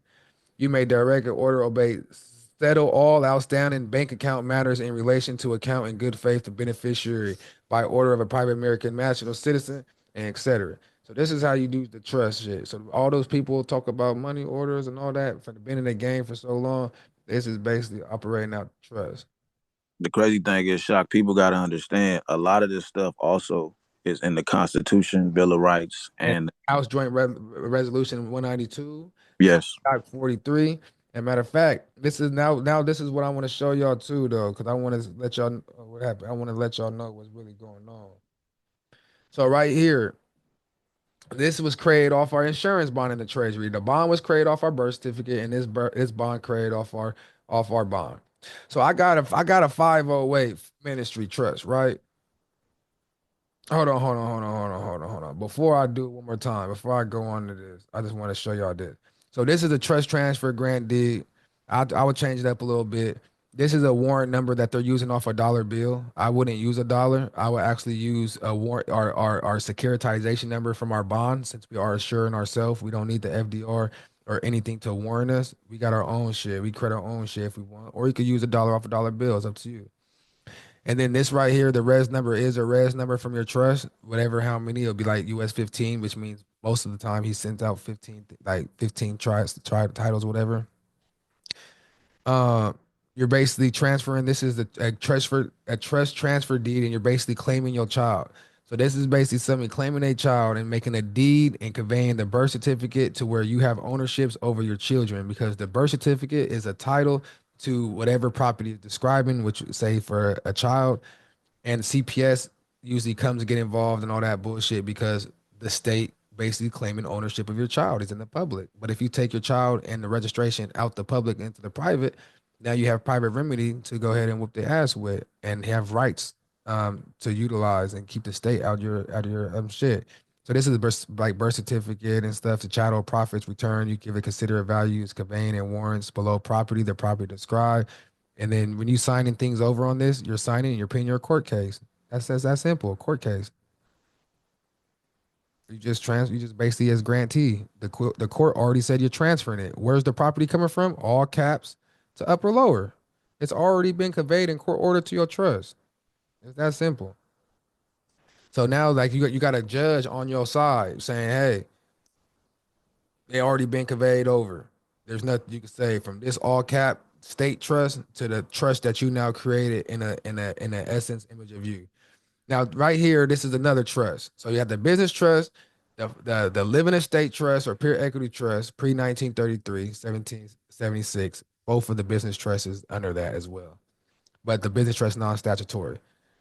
This right here is a secure funding. It's a $1 million.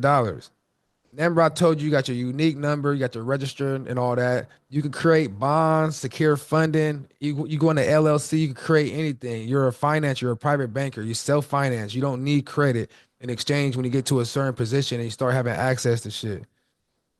This right here is paid to the order of the Laureate Foundation. What is Laureate Foundation? Laureate Foundation at one upon a time was my 508. So Laureate stand for loyalty, respect. If you got the world, take the world off your back, put it in your hands and create.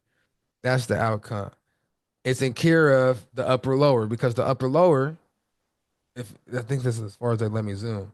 Let me see. Yeah, that's as far. Oops. Oops. Oh no. No. What the fuck just happened?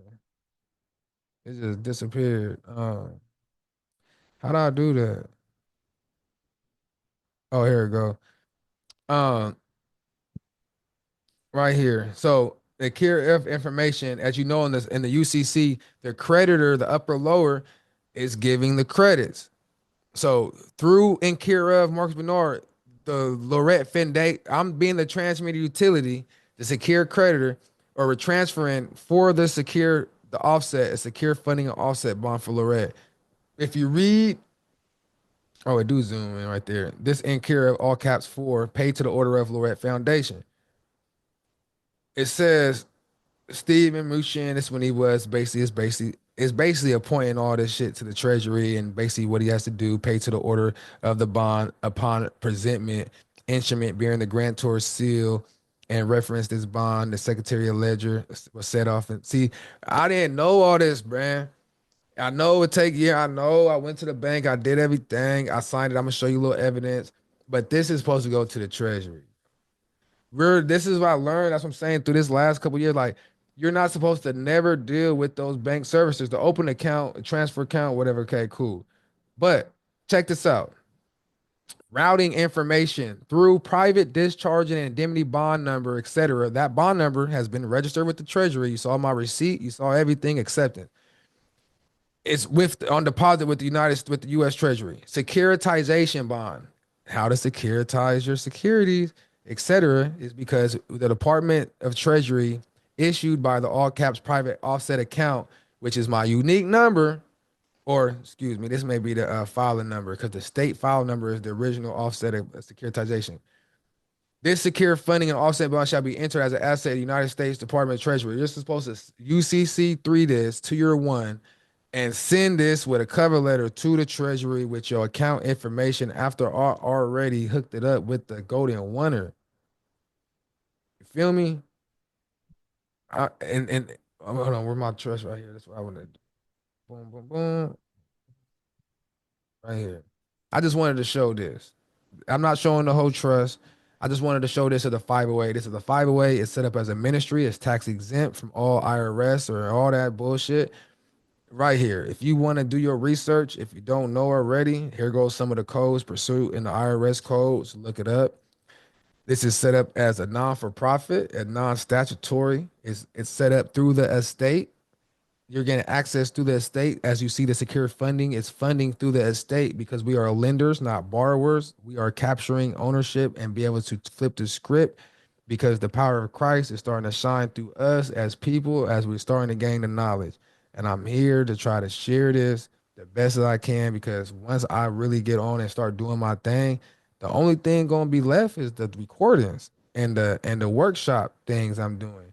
Because everything I'm trying to do is put out there to give everybody everything I know to where I learned some shit from Quasi by looking at the video and I damn near got the procedure for the probate part, which I'm gonna show y'all. So what you could learn from a video, rather it's 5 years and right, you could listen to it 10 times and you go back and you read the same document or listen to it, bro, you be like, damn, bro, I've been there the whole time. Now I just picked this little piece, just, you know how you doing a puzzle and you stuck and you get that and you stuck for hella long, but as soon as you found that one piece, like you just start getting all the other pieces together.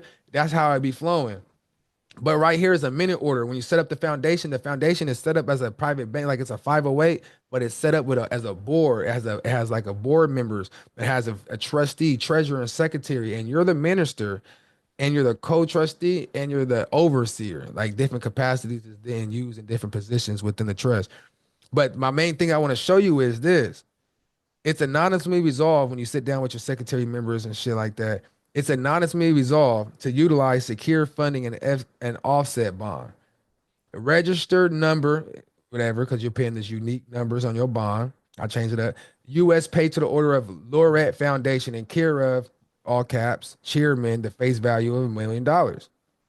Additionally, it was anonymously resolved that the upper lower minister of the organization, 2009, is signatory of the funds and asset on deposit, is authorized to use corporate bank accounts, appoint and assign subordinates of said assets to enter into instrument and fee agreements and necessary to make selections to which investment will suit best placement of funds.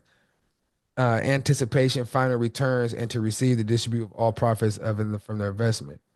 So I just wanted to show y'all this, that how this trust, I'm finna show y'all. I set this up with the bank. Like, nigga, I'm finna show you. Hey, I want to add into that, yeah, because this trust, y'all, is one of the key elements in linking that the Federal Reserve Bank with to your linking your master account that's held with the Federal Reserve.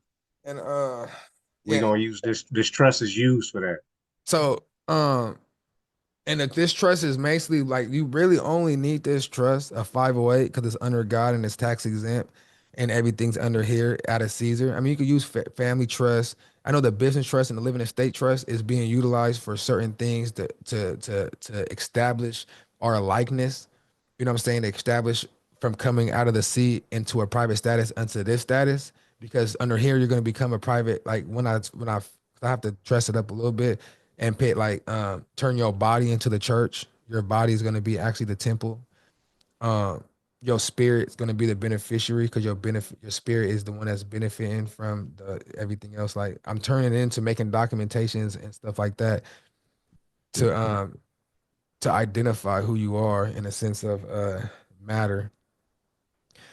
But as you see, this funding is connecting. We're creditors, we're lending, and this is all legit. This has all been in the treasuries and been on the line. And I'm not in jail, y'all. Every time I went to jail was for like mushrooms and shit, and they did some janky shit recently.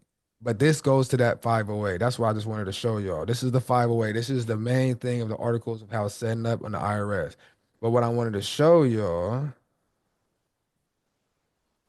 hold on. What? That's not that one. Let me see. Right here.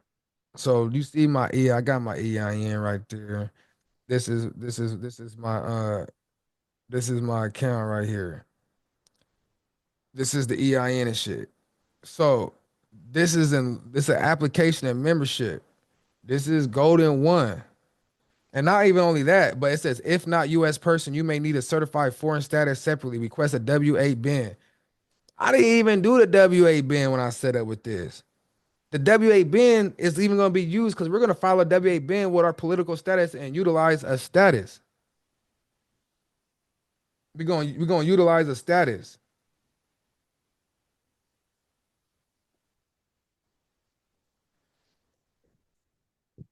Just let me finish this little thing, and I'm going to open some questions. This little status right here is from Golden One. And when you do the W-8 bin with the other status with the IPP of like being like the heir or beneficiary of the greater estate and the IPP status, or you could use the status from the living estate trust of the W-8 bin and update the IRS of who you are, and you update the W-8 bin with this account, that's even gonna make it more stronger, right? Bob, what's this say? Right here, I just did this right here. I set it up. I set up the bank. I set up my trust. It says exemption due to being a non-statutory trust or an estate account. I'm exempt from the IRS. You don't have to report. It's donations. Everything is donated. Though it's 508. It's a church. The church don't have to answer to the state. Everything is non for profit. you could turn. We got some IRS forms. I'm not gonna mention them now, but we just pay attention to the Instagram. We got some forms you could turn yourself into the foundation of the church and update the IRS that you turn your all cap and your social and all that to the church. There's certain forms that you could do that. But that's that. This is Cynic Doc where contracts are payable in gold, basically proving off that little the what I was just saying with the money order and stuff. This is National Archives. You can look this up on the government. This ain't me. This is in their records. It's their records. Senate Resolution 62. But real quick, I mean, is this making sense to y'all? Y'all open, we can open for questions. Y'all can unmute. You got any questions or anything out there? You know what I mean? So I appreciate all y'all. I know we've been here 3 hours. I appreciate y'all for listening and everything. It's damn near. Let me see what else I got right here for this first little thing. But that's the 508. That is crucial. That is tax exempt. You could pay all your property to there, down for profit. You could come up. This is what I'm trying to tell y'all. We as people could come together, even yourself. You could create a project. You ever create a project, you really got to know everything, the funding, the land. You have to create a security for it. You got to create so much for it. But you could do that for humanitarian work. And you could create and come up with an agreement with your 508, and you could fund your projects through your insurance and all that. This is what it's for. You're a lender, self-financing.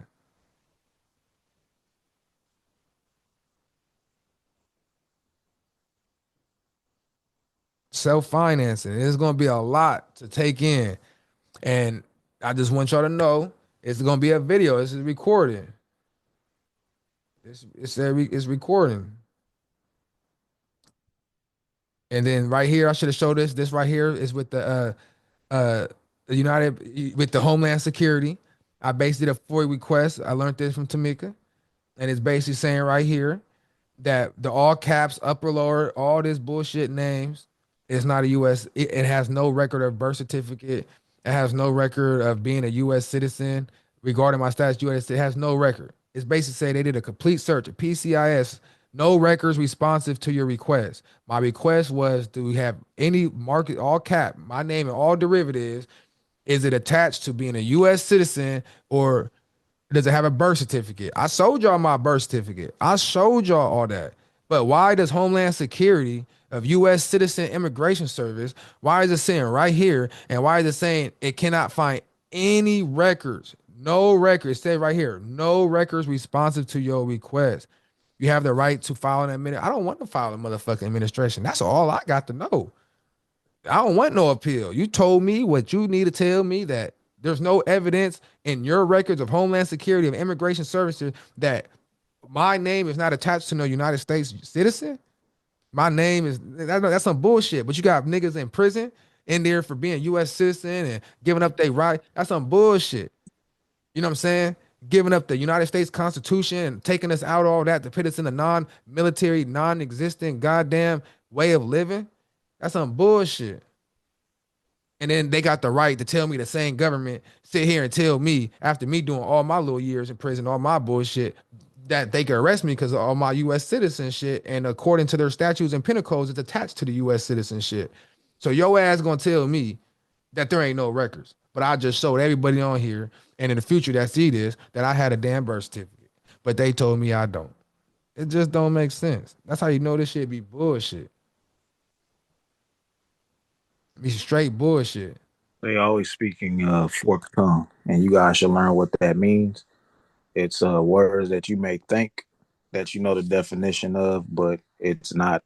And well, forked tongue is legalese, is what they would say. So it's not the same words that you think by reading the actual dictionary. They have legal and lawful words to the meaning. Let me see. The difference between Webster Dictionary and like Black's Law or Anderson's, Valentine's. Yeah, and I'm gonna have Black Law for y'all too. I'm gonna have PDF when I put this folder together, to give me a couple days to give all the stuff. And then Hey, we got like I said, we could put I'm gonna do this little thing. We put the Cash App in here, whatever. Y'all could throw anything. It don't matter. Y'all don't even gotta throw nothing. Cause we gonna have a little thing for we can get our little stuff, but it's up to y'all. You know what I'm saying? For our time, giving it like I say, we here for the people. But at the same time, what you say, Imperial? Don't ozzle our ox. Don't muzzle the ox, man. Let them graze on the food so they can have fuel to continue to go forward. And that's just what that is. Oh, mama, that's shock with the fact. That's Cash App in there. I put it in the thing. Shock with the facts, Cash App. Or my fact, no, it ain't. No, it ain't. It's shockadelic. It's shock with the facts, but the whole little thing is shockadelic. Like I said before, you guys trust the process. Respect the little steps. You don't want to take big steps and leap forward, and you may miss something, and it's a long leap back down to fix what you may have messed up. So pay attention to everything, learn, do it more than once until you get it right. And you're not going to always get it right on the first time, but we are here to help guide that because we remember what it was and still remember what it is to go through hard situations in this, especially in California. I think this is the hardest state to get out of this system. Yeah, it's crazy. Oh yeah. And that's that. Let me see. So shock with the fact, shockadelic Cash App in there if you want to donate. We're gonna have other things going. This is the first thing in here. I'm gonna put this together, make little clips, advertise it a little bit. I am want to get to a workshop, but make sure y'all go over this to if because you're gonna learn something. Trust me, I do it myself through experience. There's so much in here that has been said. I wanted to show y'all one thing just to show y'all before we go, to show you how shit it really is in this field. Let me see. I'm trying to see.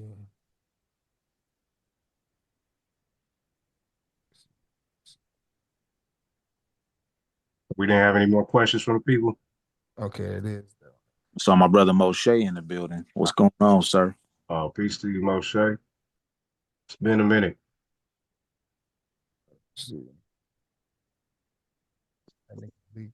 Peace and love, family. Peace and love. Yeah. Can y'all hear me? Yeah, Oh yeah. bro. Yeah, I'm here. I'm here. It's great to see you fellas too. Yeah, it's been a while, y'all. I mean, we keep it busy. Here though. Gotta keep some. We here now. Yeah. We here now. Everything we talk about, we here. But I wanted to give y'all one more instant, a few more things before y'all go. This right here, I went to probate one time. I tried to get a death certificate, which I didn't really understand what the concept. I had to understand it, what I was trying to accomplish, but a different route. It had a different outcome. I want to let people know, as you see here, it's in all capital letters. I had went to try to file for a petition. I found a little a way through California, and it basically says it was denied due to August 11th, but the petitioner was denied without prejudice. It says Marcus Bernard II was present in court today. He is not deceased. In 2019, the petitioner obtained a name change from Sacramento Superior Court from all caps to upper lower. So I just want to let you know the petitioner is in all caps. Or excuse me, where's the petitioner? It was in the matter of the all caps. Petitioner's upper lower. Yeah, what I'm saying right here in the matter, the petitioner is upper lower, yeah. But right here it says all caps. Not at all did it mention. All it mentioned my all caps at all. It didn't mention the matter at all. But I just want to let y'all know his statement proved under Sets Q Act that I'm not deceased, that I'm actually alive. So I have rights to be able to transfer that interest and become a life tenant of the life estate. I wanted to show y'all that. And one other thing I wanted to show y'all before y'all go is show you how this shit working here. So right here, I had got arrested one day. They forgot the arresting number, booking number, but I had got arrested. I just want to show y'all, right? All this. You see August 5th? Down here, they try to say August 5th. I really happened September 5th. If you look down here, it says September. Where is it at? September 5th was my actual booking day. I actually got booked on September 5th, but the way what happened when I got arrested in the computer, I'm looking at it, the people looking with my own eye. It said because if you ever been in the back of a cop car and if you have a long rap sheet, they be just pressing stuff. When they pressed it, I seen the police was pointing at something. I'm like, it grabbed my attention. It said, "Do not / arrest / detain." And I'm like, nigga, look. I tell him like, look, bro, y'all got like, look what it says. She tried to say stopped out the car, and then they came in and said it ain't for me.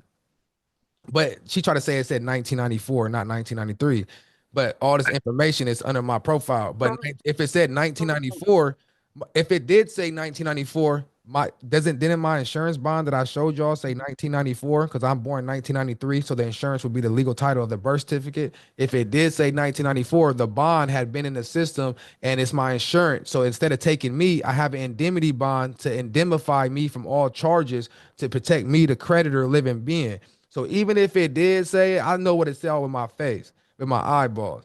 I know what it said. And just to show you what this information can do in certain situations, this right here, as you see, it said Marcus. It says my shit, right?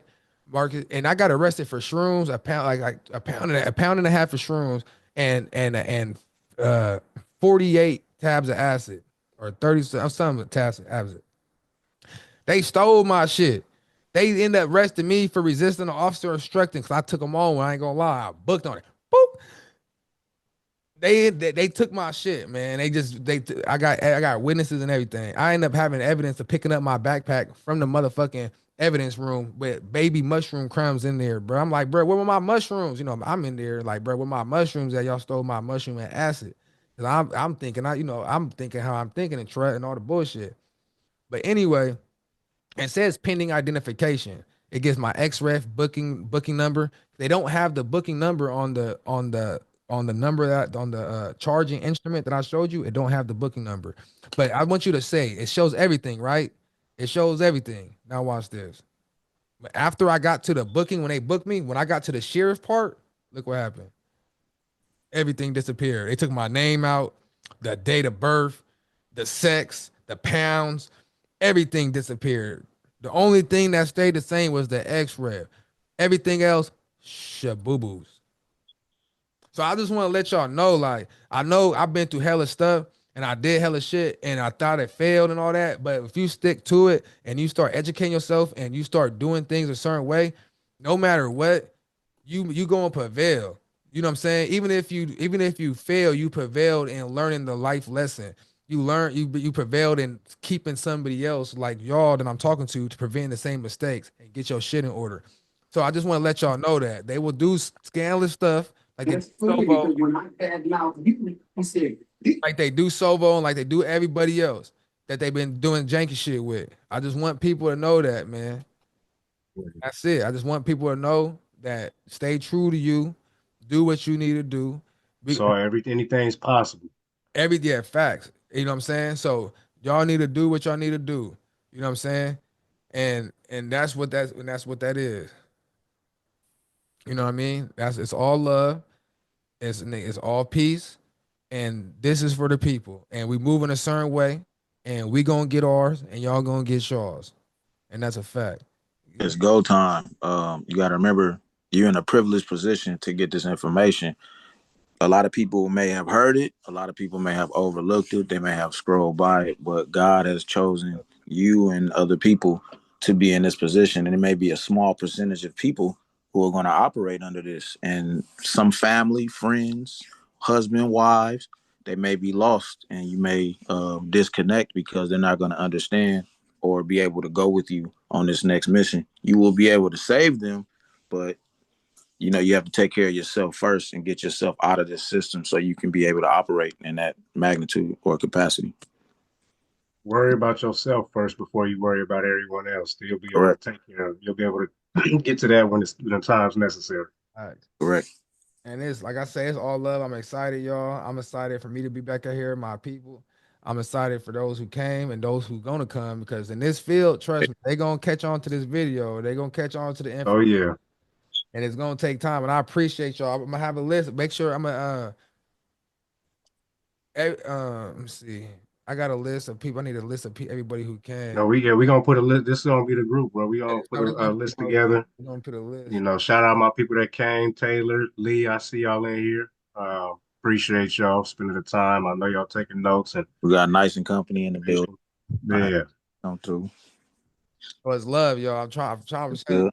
we're gonna build. This is the first part. We're gonna keep building off this stuff. But y'all get the like y'all get the first seat in line. And the power in the name. If you have a name, you got power. So don't let nobody sit there and tell you, I don't care if you got a nigga that talk down on you. I don't care if you got a broad that talk down on you. You got a name, and only you can uphold that motherfucker.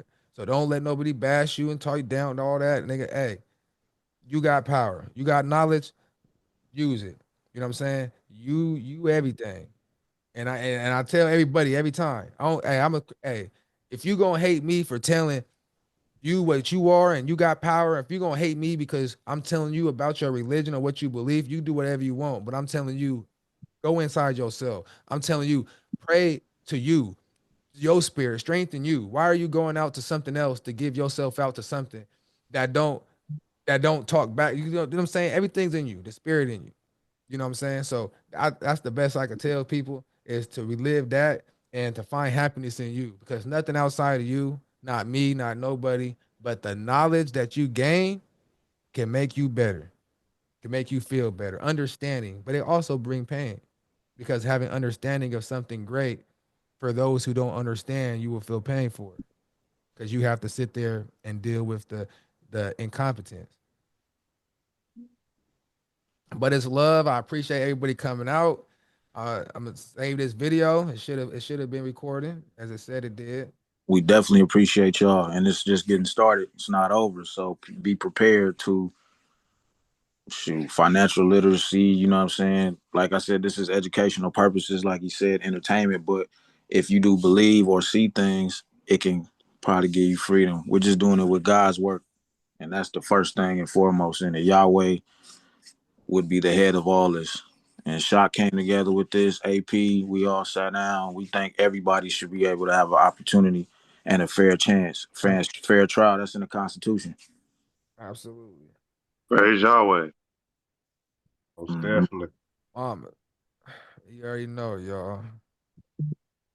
Hey, and one more thing. When y'all use that RF number for tax exempt, when y'all do get it together and register it to your trust or whatever, don't use the RF. It's just the 9 digits in between. Drop the letters. Just use the numbers. Y'all gonna go out there and use them. Oh, no, just use.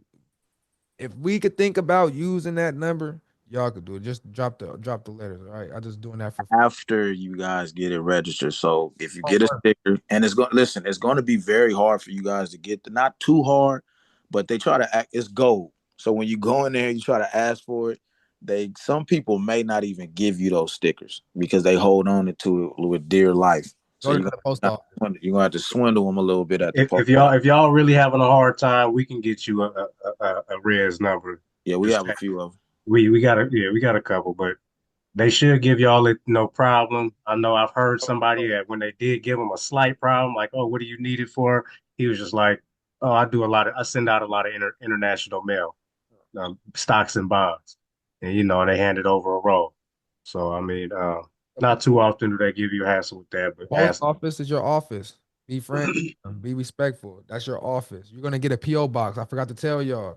Hey, Shock, put your Cash App and AP on the PowerPoint, because they might not be able to see the chat and after the video. So you guys make sure you guys put that up. Find some way to put it up, Shock, so they can see it.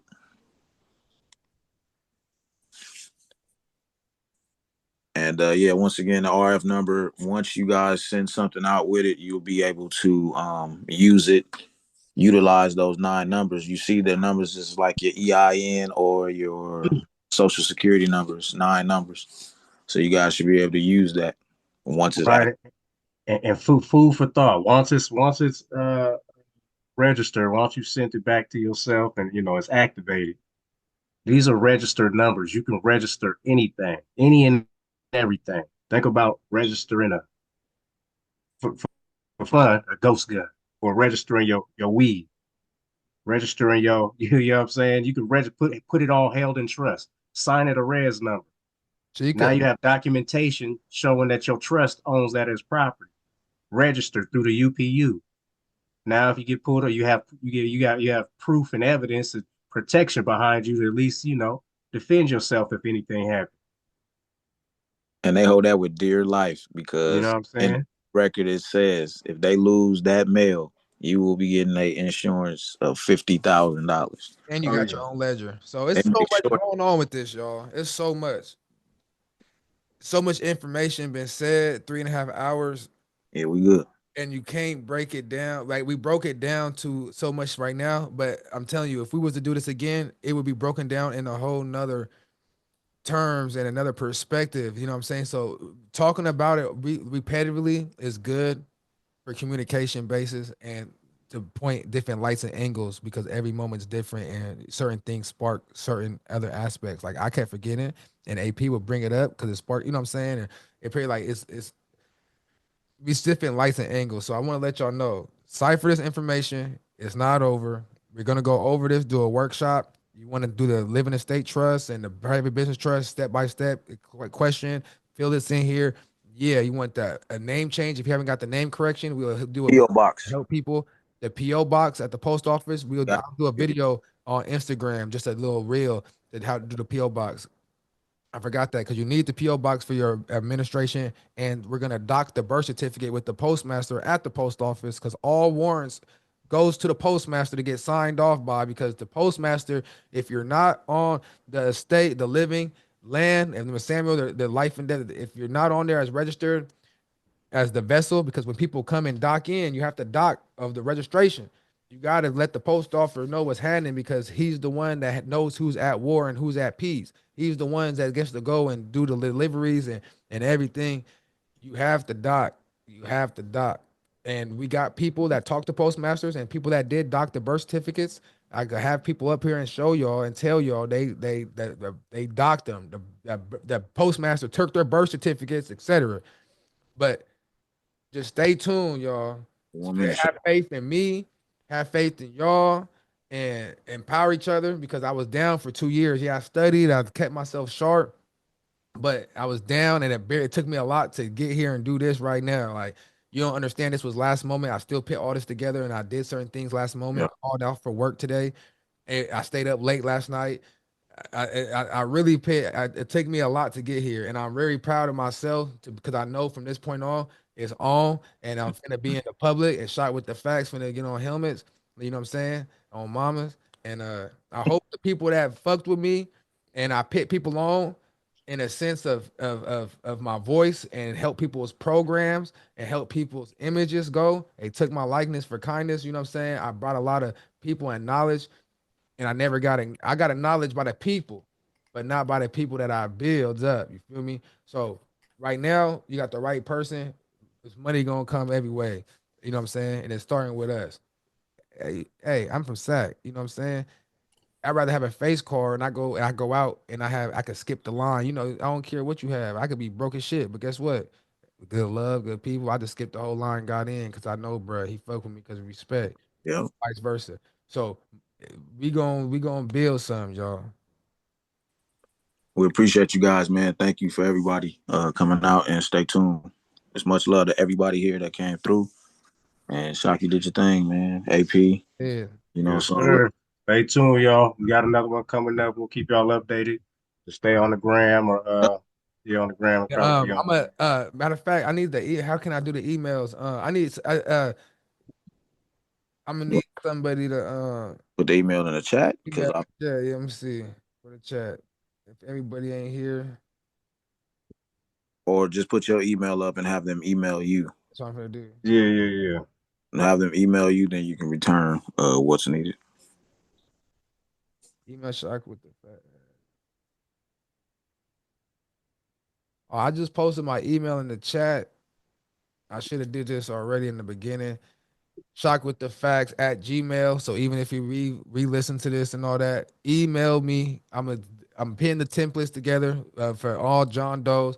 I'm gonna give y'all the templates. I'm gonna give y'all a folder, a zip with everything in there, all the knowledge books, UCC books, Black's Law, everything that I got to y'all, so y'all could do it on your own if you're like. And I'm gonna offer workshops. It would be a small donation for us to go along with you. Other than that, that's as much as it's gonna get. That's as much as it's gonna get for free, and just pay for a workshop. You know what I'm saying? And then the uh the bond, I'm not gonna be able to give you the template for the bond out of respect for who I got it from, and it's not gonna go public like that. But you can make your own bond if you want. But just hit me up. We work that out. And the trademark is 250 for the regular application for yourself, and I'll probably charge like 100, 150 to do the application with you on Zoom. Other than that, everything is self work or workshop, and there's love on mamas. All right, peace, y'all. Peace. Peace. Have a good night, everybody. All right.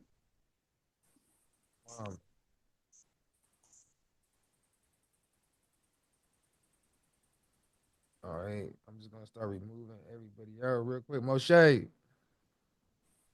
Shock, what's the word? What you got going on, Tony? Hold on. Turn off the recorder. Huh? Turn off the recorder. I know I'm about to. Yeah, we got in on the ending. Oh, shit, it's all good. Take that email down. Send me that email. And that shock with the facts at Gmail. I'm sending you the video. Can you hear me? Yeah, I'm here. Oh, they did. Where they go? I'm here. What you need me to do? I was saying somebody was talking about they got in at the end. Oh, you got it? Who is that? I tried to take a picture, but by the time it did it, it went away fast. Yeah, Sherry, is that you talking? Yeah, the shock with the facts email. Just email me, send your email, and you'll get a copy of this video. Okay, so I just gotta email them. Just email it to me, shock with the facts at Gmail, and then you'll get the copy. I appreciate you.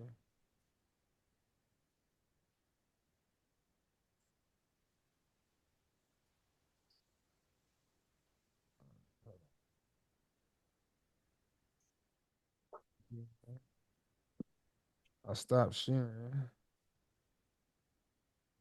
Still recording. I know I'm trying to see how it's.